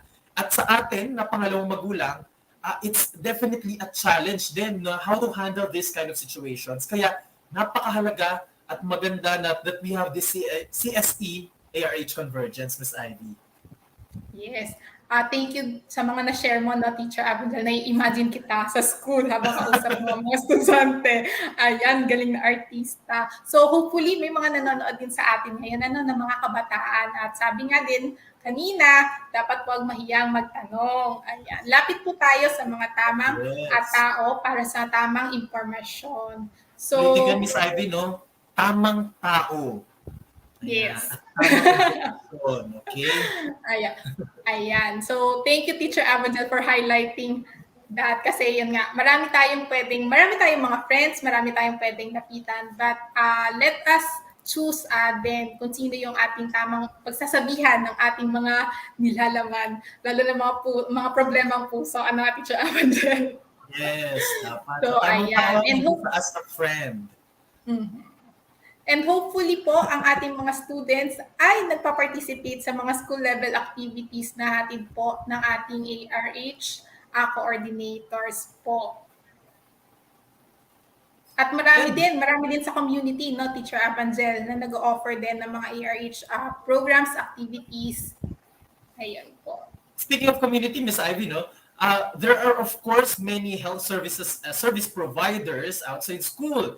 And to share with us the Department of Health's program for adolescent health, narito si Dr. Beverly Lorraine Ho, Director 4 of the Health Promotion Bureau of the Department of Health, to share to us the CADA Network. Introduce sa inyo ngayon ay yung CADA Network po. No? So this is one of the initiatives that is being spearheaded by the DOH with the help of a lot of our partners. No? Siyempre, kasama natin lagi yung POPCOM sa lahat ng ating mga initiatives. So ano po ba yung dahilan, no? Bakit po ganito ang ating initiative? So una, klaro po sa atin na para po maging healthy, no, ang mga tao at ang mga komunidad, hindi naman to magic, di ba? So para mangyari yon, it is actually shaped by the behaviors of the people, behaviors ng sa ngayon, pinag-uusapan natin ng kabataan, pero mahalaga po na makita natin yung mga blue boxes, no, na importante din talaga yung katangian ng lugar, no? Pwede yon sa polisiya, pwedeng mga physical na structure, meron bang pupuntahang clinic, di ba? Hindi pwedeng lahat dahil lang po dun sa alam, gustong gawin ng mga kabataan yun. So what we're trying to say here is, in order for us to achieve our goals, yung mga minention po ni Doc GP kanina, kailangan po meron tayong initiatives to help shape the attributes of the people and also shape the attributes of the place, no? Be it their home, their school, their neighborhood, their workplace, or even our country, di ba? Dun sa mga polisiya natin. So with this, isa po sa mga areas na kailangan natin puntahan, particularly ng DOH Health Promotion Bureau, ay to make sure that communities are healthy, schools are healthy, and workplaces are also healthy. So for mga kabataan, no, very important yung communities kasi kasama dyan yung bahay ng mga tao. At yung pangalawa naman, yung healthy schools, no, kasi matagal silang lumalagi doon, especially before the pandemic. And hopefully, later this year, makapag-school na ulit yung mga kabataan natin. So, meron po kaming 7 priority areas. At ang dahilan po nito ay hindi naman natin pwedeng i-isolate lang, no, yung sexual and reproductive health issues. Kahit kabataan yan, kahit nakakatanda yan, kahit baby yan, no, or bata, no, hindi siya pwedeng magkakahiwalay. So, kumbaga, sinasabi natin, holistic yung tingin natin dun sa kabataan. Hindi naman pwedeng SRH issues lang ang pag-uusapan natin, tapos hindi natin pag-uusapan kunwari ang diet and exercise, no? Kasi most often than not, they're all linked together. At minsan, dahil may sexual and reproductive health issues, may mental health issues din, no? So, dapat ikabit-kabitin natin po itong lahat. So with that, no, ang mga behaviors na gusto natin gawin ng mga kabataan or ng tao sa Pilipinas fall into these 7 behaviors. And you will see one of the behaviors is actually practicing safe sex, no? Really being ready. At sabi nyo nga, di ba? Sabi natin lahat, I choose, no? Maging malaya kung kailan mo siya gusto gawin, na dapat alam mo yung mga consequences at meron kang karapatan at agency, kumbaga, meron kang desisyon sa mga nangyayari sa'yo. So dahil po dito, gumawa po ang tayo kasama ng maraming partners ng mga playbooks po, no? Ano po ba yung playbooks? Ito po ay mga guide para po matulungan yung mga communities natin, hindi lang LGUs, kundi pati people's organization, na paano ba natin to gagawin sa komunidad natin. Klaro po sa atin, sa amin, sa DOH at sa POPCOM, hindi po natin to kayang gawin, no, from the national level lamang. Kasi po, yung environment kung saan lumalagi yung mga bata, lalo na mga kabataan natin, hindi naman doon sila 24/7, no? Hindi po siya kaya lang natin gawin ng isang commercial lang, no? Kumbaga, we cannot communicate our way out of this, di ba? Ibig sabihin, the infrastructure has to be really there. So that also means na kailangan malakas ang partisipasyon ng local community para nasusustain po itong space na ito. So ano po itong kada network, which constitutes our health promotion playbook for priority area 6. No? So sa aming mga playbook, meron pong mga laman. No? So meron po diyang maiksing evidence brief. Kung sakali may gusto kong mag-champion, kay Mayor, kay Gov, meron na kayong kodigo dyan. No? Yung mga nakita nyo kay Doc GP kanina, sinummarize into 1 or 2 pages lang. Pangalawa is may template, policy, or ordinance. Sabi sa amin ng mga LGU, ito kadalasan nahirapan po sila na gumawa pa ng bago. No? So may template na dito na pwede na nilang kopyahin. No? Pangatlo is may implementation checklist. Ibig sabihin, meron ng guide, no? Step 1, Step 2, Step 3. Pang-apat, resource requirement. At dito, medyo intense kami dito. Bakit? Minsan kasi kapag sinasabing, ay, health promotion yan, laway lang ang katapat niyan. Pa-advise lang tayo, pa-commercial. Hindi ganun, no? So, ang sinasabi natin, para po mangyari yung initiatives on the ground, kailangan po mag-invest. At sabi po ni Doc GP at ni Yusef Mike kanina, investment dahil yung mga kabataan, yung future natin. So, kung kailangan natin ito paggastusan, we need to acknowledge the requirements, the resource requirements. Next would be the capacity building mga programs. No? Anong kinakailangan na matrain, malaman ng mga taong mag-oorganisa nitong initiative? Next is meron na pong template na communication plan na pwede na pong gamitin ng mga tao sa community. Siyempre, pwede nilang baguhin yung lengguwahe, no, yung dialect, at pwedeng baguhin yung ibang litrato. Pero in essence, no, meron na pong magagamit na template. Then, may mga indicators din po na propose at huli po, mga frequently asked questions na pwede nang gamitin ng implementer. So, gusto natin maging mabilis siya at hindi na mahirapan yung ating mga implementers to do this on the ground. So let's just go through the parts one by one. So this is the evidence brief portion. I'll skip that. Then, nakalagay din po, ano ba talaga yung gusto nating gawin, no? So because we follow this framework of the Ottawa Charter, we say that there needs to be a part on the policy. There needs to be supportive environments, community action, personal skills, and reorienting our health services. So, tuhog natin yung lahat ng mga kailangan sa baba. So, CADA means Key Assistance for Developing Adolescents Network. So, basically, we're forming a network in the communities that will serve the needs of our adolescents. So, meron po tayong example from Iloilo City na napakaganda po, no? Na nagkaroon sila ng partnership for service delivery involving LGUs, CSOs, and adolescents in providing the services. So, kunwari po, isa sa mga benefits ay yung adolescents living with HIV, mas marami po silang na-test, no, after organizing this network.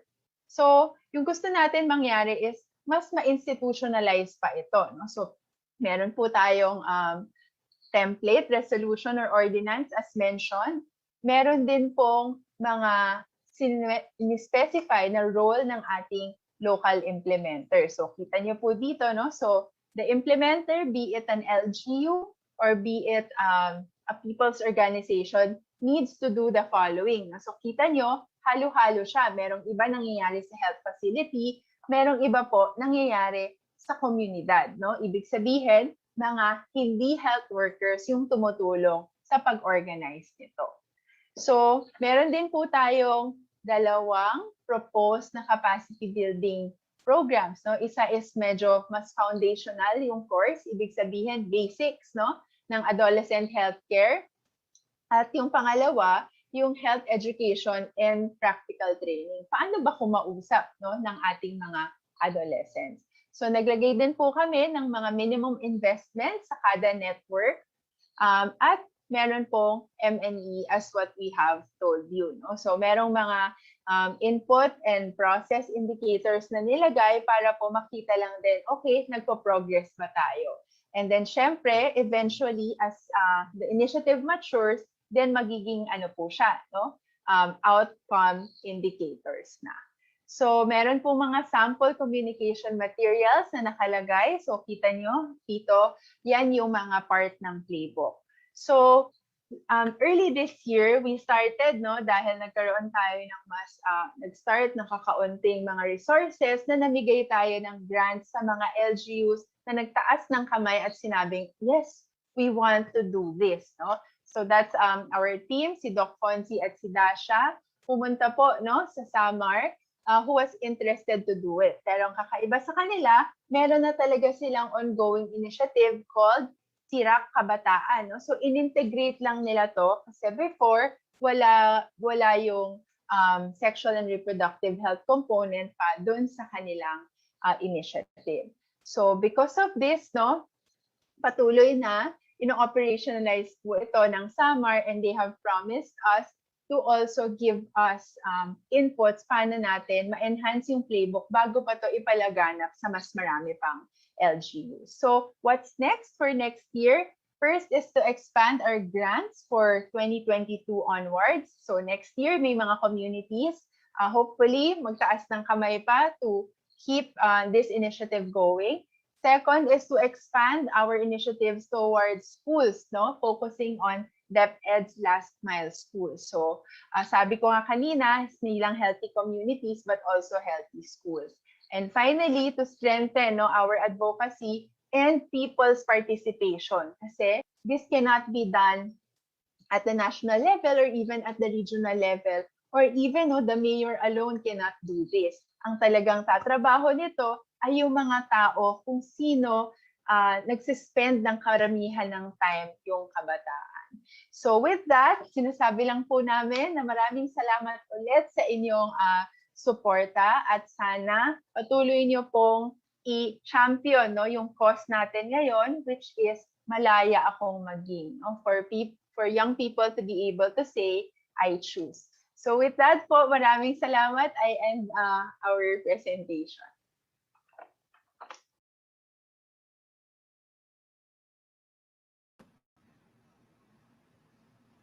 Thank you, Director Ho, for your presentation of the CADA Network or the Key Assistance for Developing Adolescents Network. So ang ganda partner ng mga playbook. So binubuklat ko siya and very kompleto na yung mga nandun sa playbook natin at very useful ito para sa ating mga LGU counterparts. And meron din meron din mga IEC materials nakasama na din dito. So, yung sabi nga nila, complete package na.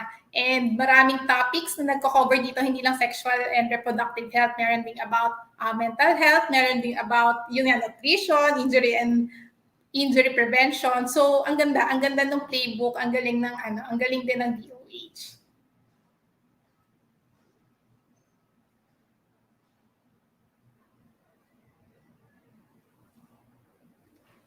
Teacher Avanjan, I think you are on mute. Yes, yun nga, partner. Sabi ko nga, parang mamimiss na nakakatuwa itong initiative na to, itong playbook, kasi nga very interactive. At the same time, marami tayong topics na pwede pag-usapan. And also, sana din ang ating mga LGUs ay excited po to use this playbook sa ating respective barangays. And para sa ating mga teenagers, let us support this initiative. And actually, Miss Ivy, no, this can be a very good community project na pwedeng mag-partner sila school at ang ating mga LGU na para ma-involve ang lahat ng kabataan to this one. Kasi right now, we really need to make our learners busy with good and meaningful activities na lalo ngayon, panahon ng pandemic, marami na kabataan natin nakatutok na lang sa phone and so dapat ma-involve pa sila sa mas meaningful na mga activities. At kung meron mga programa, Miss Ivy, para sa ating mga kabataan at sa mga health service providers, parents, meron din po kami para sa inyo. Let's watch these videos.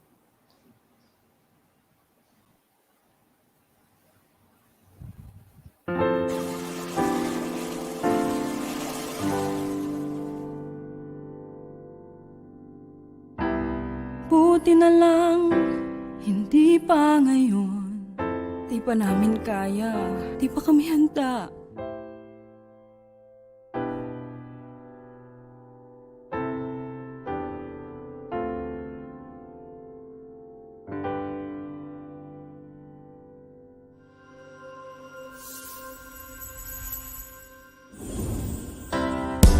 Hindi ka nag-iisa, kasama mo kami.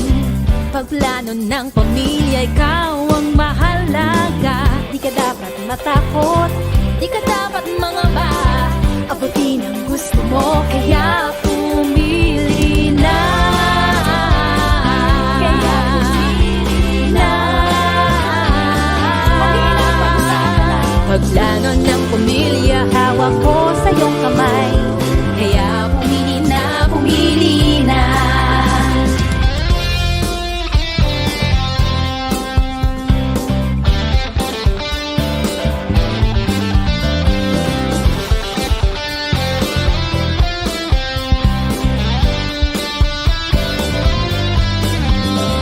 Hindi na ako matatakot dahil handa na ako.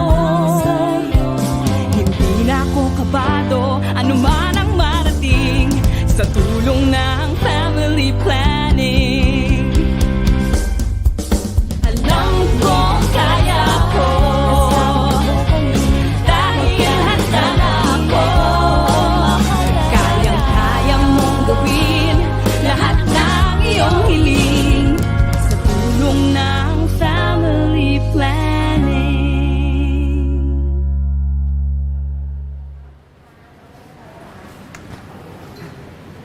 Walang takot at kaba. Pag may plano, protektado.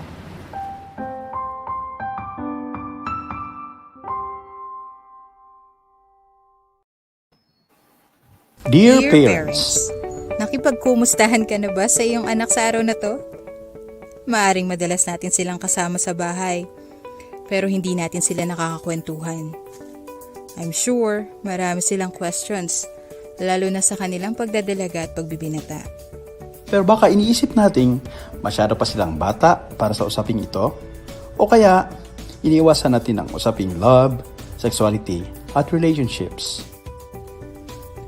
Ayon sa pag-aaral, adolescence ang isa sa panahon para pag-usapan ng parents at anak ang reproductive health.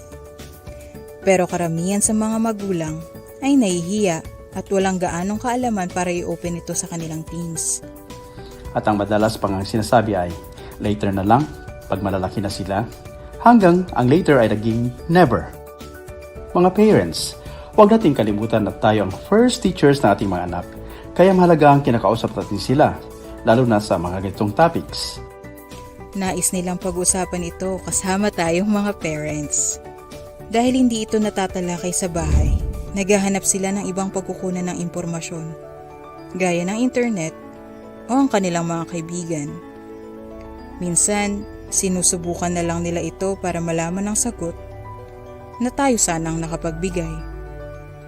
Kahit dumaan na tayo sa ating kabataan, it doesn't mean na we fully understand our teens. Paano nga ba natin masasabing kilala natin ang ating mga anak kung hindi tayo makikipag-usap sa kanila? Kaya natin to mga nanay at tatay. Magiging konektado tayo sa kanila through listening and understanding pagdating sa usapang love, sexuality and relationships sa loob ng ating tahanan. Pero, teka, paano nga ba tayo makikipag-communicate sa ating mga teenagers? Naiintindihan namin na maaaring hindi nyo alam kung saan magsisimula. Kaya nandito ang Konektado tayo. Sa Konektado tayo, makakakuha ng tips on how to talk positively with your teens. pwede mong simulan sa simpleng, "Kumusta anak?" habang kumakain ng hapunan. O yayain mo silang magkwento about sa kanilang crush. Or i-discuss ang kanilang personal hygiene practices. Hanggang maging open ka na at sila sa mga usapan like having a boyfriend or girlfriend. And of course, things they need to learn about sexuality, gaya ng consent at safe sex practices. Kung konektado tayo, marami tayong opportunities para makabanding sila at magabayan tungkol sa mga bagay na mahirap talakayin. Subalit kailangang pag-usapan. Lahat ng yan ay kayang-kaya pag-usapan. Basta, Konektado tayo.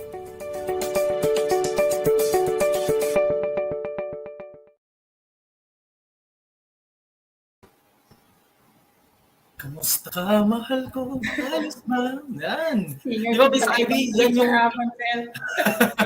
yan yung isa sa mga bagay na dapat maalala natin ngayong panahon na to.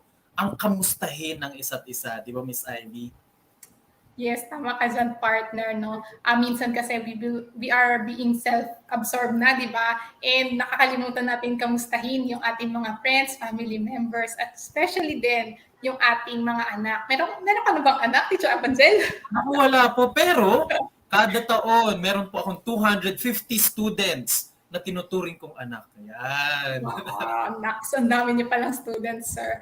So, ayan, konektado po ba tayo? Mga nanonood po sa atin dyan? So, hit the heart button kung marami po kayong natututunan sa mga presentations po natin this afternoon. So, nakita po natin ang paalala po mula sa Department of Health about sa family planning. And actually nga po, habang bata pa, dapat marami nang rin alam tungkol sa mga ito para pag dumating yung panahon, di ba po, meron na tayong alam pagdating sa family planning, sa pagbubuo ng pamilya. Sabi nga, may naalala akong subject ko before nung college na dapat pala, simula pa nung student pa lang ako, pinaplano ko na yung life path ko. Kumbaga, anong age ko gustong mag-asawa, anong age ko gustong magkaanak, para at least yung ating track ng buhay, di ba, will be according to my vision then of myself. Pero, syempre, no worries naman din if ever. Hindi naman natin may isipan na may mga side tracks na ganyan,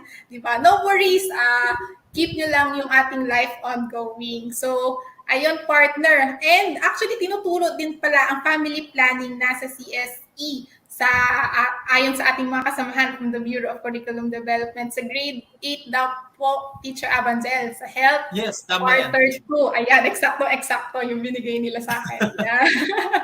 And sa amin sa grade 10 din, I'm a MAPI teacher. Pinag-uusapan din namin yan sa health, lalo't bahagi yan sa ating Sustainable Development Goals na mas maging informed sila sa ating reproductive health.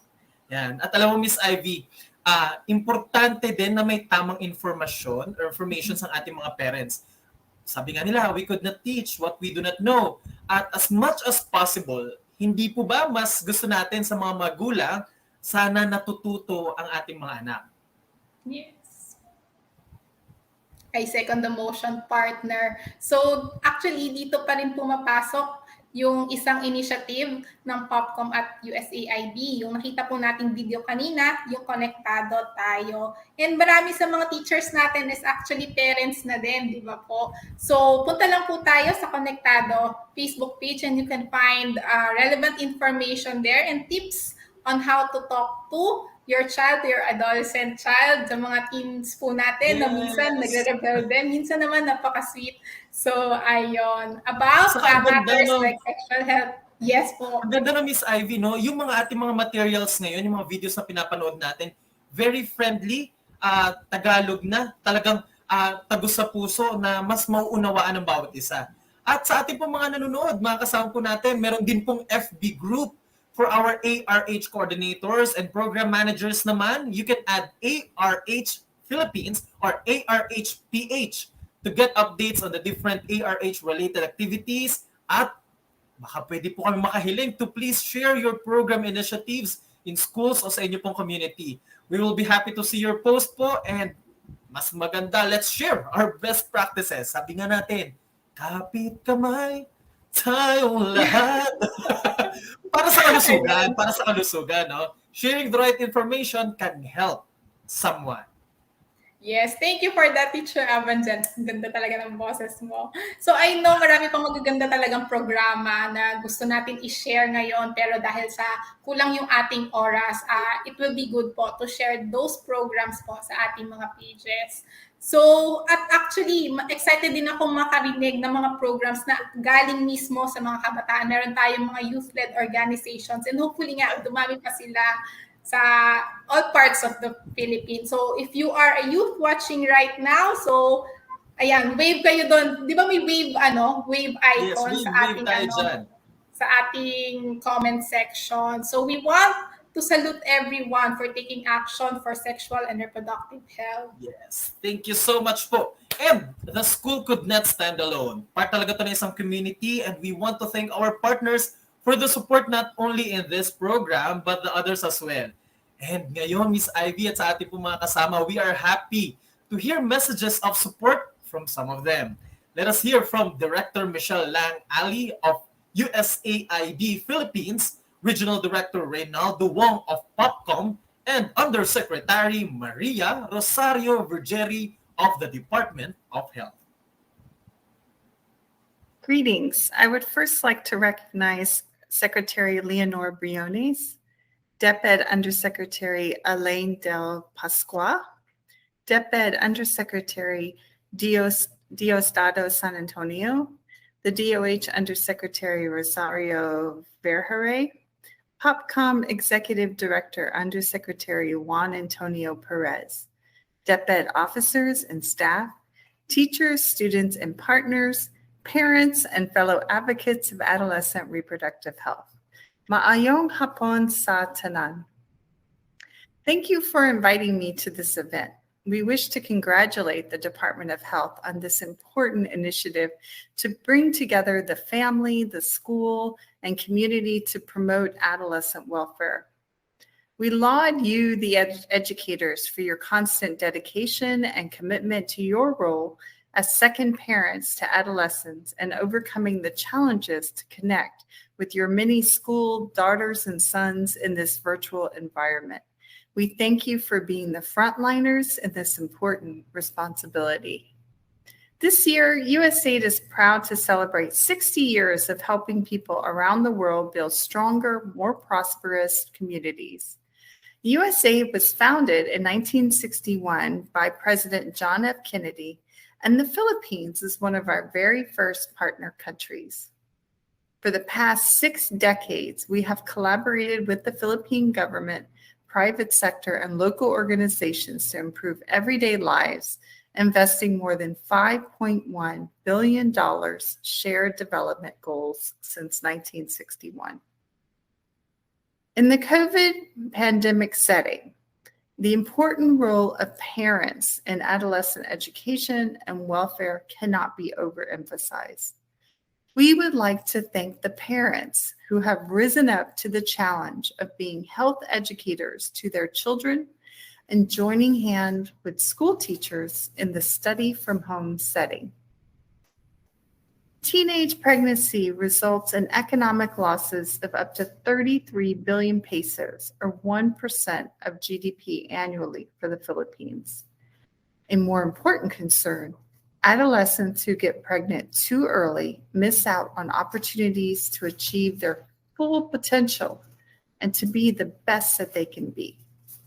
USAID supports comprehensive sexuality education, adolescent reproductive health convergence at the national policy level, and its implementation at the local level, including advocating for and strengthening community participation. At the school level, it strengthens the integration of curricular instruction with holistic health services that include adolescent reproductive health. Because it takes a village to nurture adolescents, USAID recognizes the importance to strengthen the relationship among educators, parents, health workers, and adolescents in and out of school. These complement our work with the Department of Health and local government units to establish a healthcare provider network that can address adolescent health needs. It utilizes our collective work with the Commission on Population on Conectado Tayo.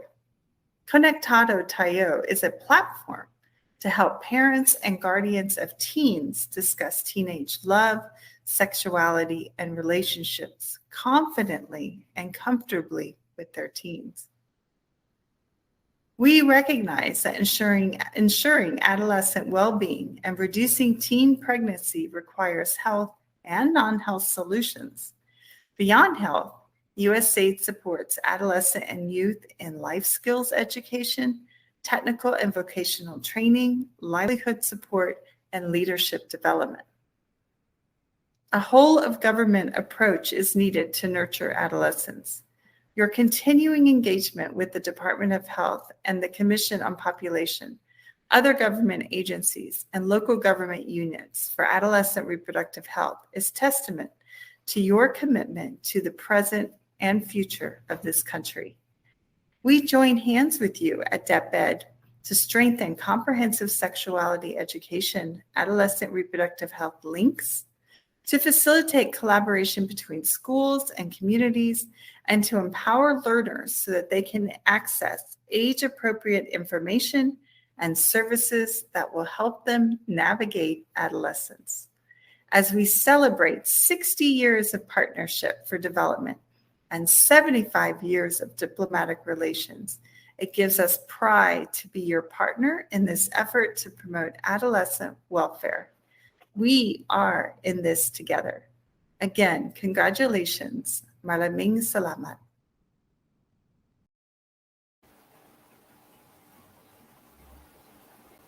Sa ngalan po ng pamunuan ng Commission on Population and Development, sa pangunguna ng aming Executive Director, Dr. Juan Antonio A. Perez III, at ang aming Deputy Executive Director, si Ginoong Lolito Tacardon, ang buong komisyon po ay bumabati at nagpapahayag ng matibay na pagsuporta sa Department of Education patungkol sa Oplan Kalusugan, bayanihan para sa Oplan Kalusugan ng ating paaralan at sa ating mga tahanan at pamayanan. Batid po ng Komisyon ng Populasyon at ng pagpapaunlad ang kahalagahan ng kalusugan para sa isang matibay na ekonomiya at pag-unlad ng ating bayan.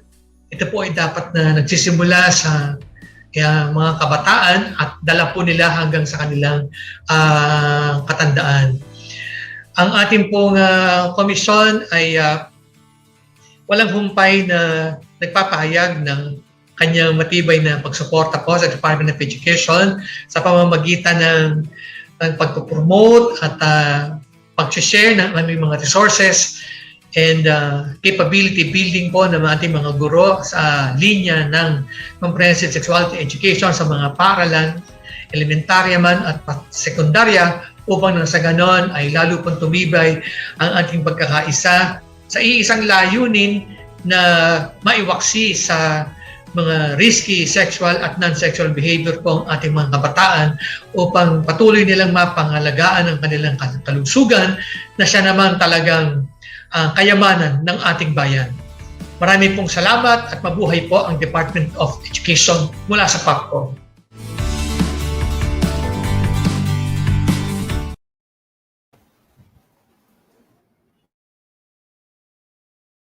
Magandang hapon po sa ating lahat. Pagbati sa nakikiisa sa ating ng Comprehensive Sexuality Education, Sexual and Reproductive Health Convergence na pinangungunahan ng Kagawaran ng Edukasyon. Ikinagagalak po ng Kagawaran ng Kalusugan na maging bahagi ng pagtitipon na ito. Kaisa ang kagawaran sa pagsulong ng Comprehensive Sexuality Education kung saan pinoprotektahan at tinutulungan ng ating mga kabataan upang mapag-igting ang isang ligtas at maayos na ang pagdaragdag sa kaalaman at pagbubuti ng pag-uugali ng kabataan tungkol sa kanilang sexual and reproductive health ay ang unang hakbang natin patungo sa isang healthy Pilipinas. Minimithi ng Kagawaran ng Kalusugan na mabigyang katapusan ang teenage pregnancy sa ating bansa at tayong lahat ay magsasama sa pagpapababa ng HIV cases dito sa Pilipinas. Kaya naman ngayong mayroon tayong effort na nagpapalawig ng comprehensive sexuality education, adolescent reproductive health convergence, kaisa po ang DOH sa pagsulong ng mga proyekto, programa at polisiya para mapabuti ang kalusugan ng ating mga kabataan at sa pamamagitan ng pag-connect ng mga itinuturo sa pag-aaral at ng mga programang pangkalusugan. Dagdag po dito, patuloy po ang DOH sa pagpapalawak ng support ng mga kabataan sa pamamagitan ng ating Healthy Schools at Healthy Communities portfolio ng Health Promotion Bureau at Disease Prevention and Control Bureau of DOH. Meron po tayong Health Promotion Playbook on Sexual and Reproductive Health na tinatawag na KADA Network or Key Assistance for Developing Adolescents Network, kung saan ating ginagabayan ang ating local government units sa pagbuo at pagpapatupad na nagbibigay ng tulong sa pagpapaunlad at pagpapabuti ng kalusugan ng mga kabataan sa ating komunidad. Ang mga youth-friendly at exciting na mga mensahe at abiso sa ating mga kampanya para sa ating mga kabataan gaya ng I Choose, Malaya Akong Maging at Konektado Tayo communication campaigns ay patuloy din po nating pinapahatid at mas pinag-iigting sa tulong ng iba't ibang ahensya ng gobyerno, mga civil society organizations, NGOs at development partners. Ngayong pinagdadaanan ng ating mga kabataan ang isa sa pinakamahalagang panahon ng kanilang buhay, sama-sama nating silang suportahan sa pamamagitan ng pagbibigay ng mga wastong impormasyon at plataforma kung saan malaya nilang mapag-uusapan ang mga sexualidad at ng mga pangangailangan para sa kanilang sexual and reproductive health. Gawin po natin ito ng mga kabataan para sa isang masayang pamilya at para sa healthy Pilipinas. Maraming salamat po.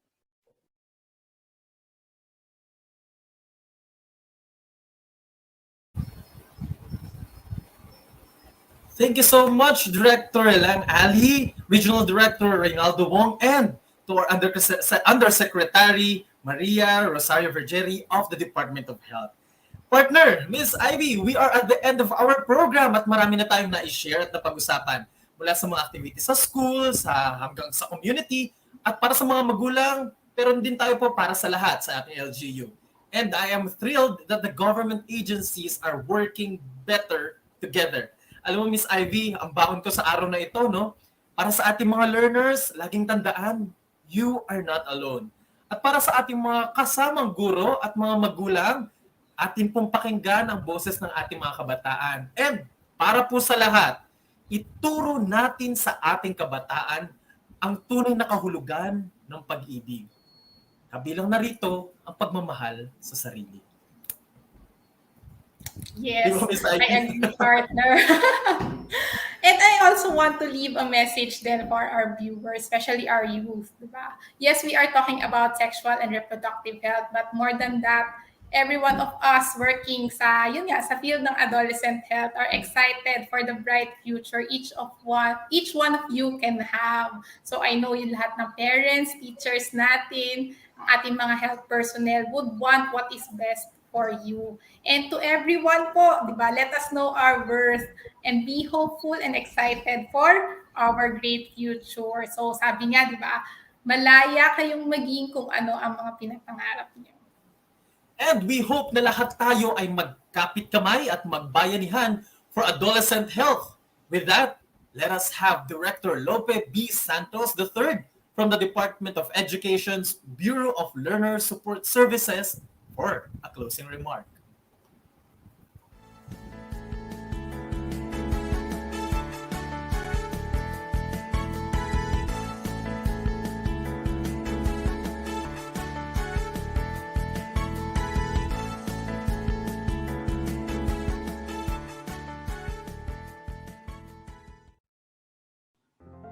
Maraming salamat po sa inyong walang sawang suporta sa Adolescent Reproductive Health or ARH program.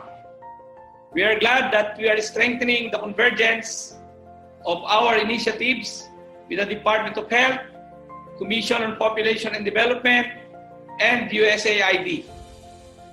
Ang Adolescent Reproductive Health ay isang mahalagang bahagi ng offline kalusugan sa DepEd na naglalayong bigyan ng sapat na impormasyon at kaukulang serbisyo ang ating mga kabataan pagdating sa reproductive health.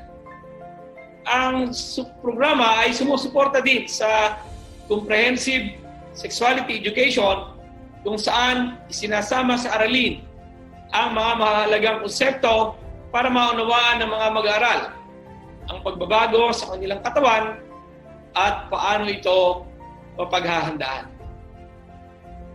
Kung kaya't pinapalakas pa natin ang comprehensive sexuality education, adolescent reproductive health convergence sa pakikipag-ugnayan sa ating mga health service providers.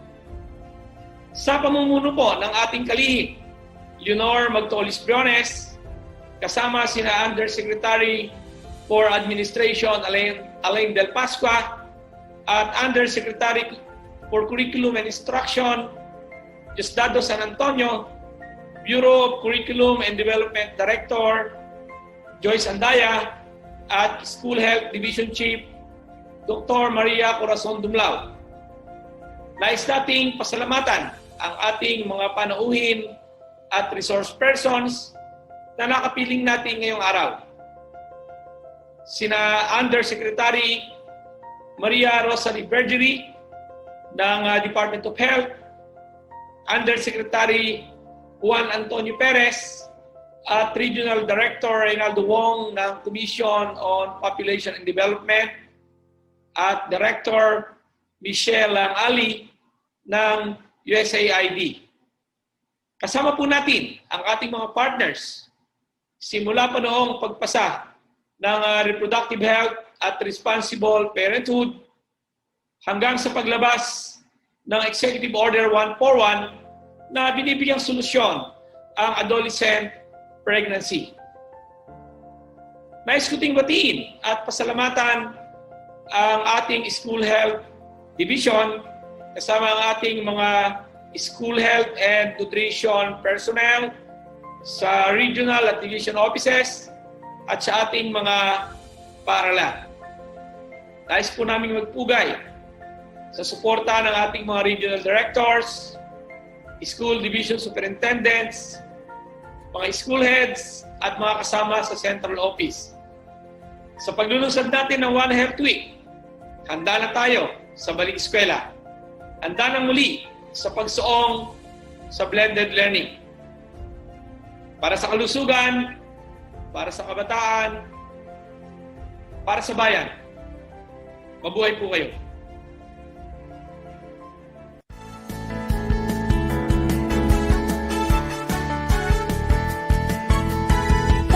Tara na okay, Oplan kalusugan sa DepEd.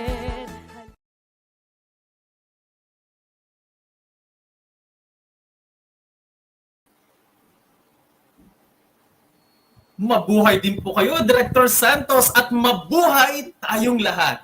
Thank you for staying with us until the end of this live stream. Para po sa inyo, you can access the Certificate of Attendance on September 13 using the DepEd Learning Management System. This is open to DepEd and non-DepEd viewers. Just create an account using your email. Muli po sa inyo na aming mga bagong partners na sa labang ito. Maraming salamat po sa inyong pakikisa sa ating launching of the Comprehensive Sexuality Education, Adolescent Reproductive Health Convergence. This has been Sir Avangel, your national teacher broadcaster. Thank you, Teacher Avangel. And again, I am Ivy from the School Health Division. See you tomorrow po for another session of the One Health Week. Bayanihan para sa kalusugan, okay sa DepEd, sa paaralan at sa tahanan. Salamat po sa lahat! Kita kids! Okay sa DepEd!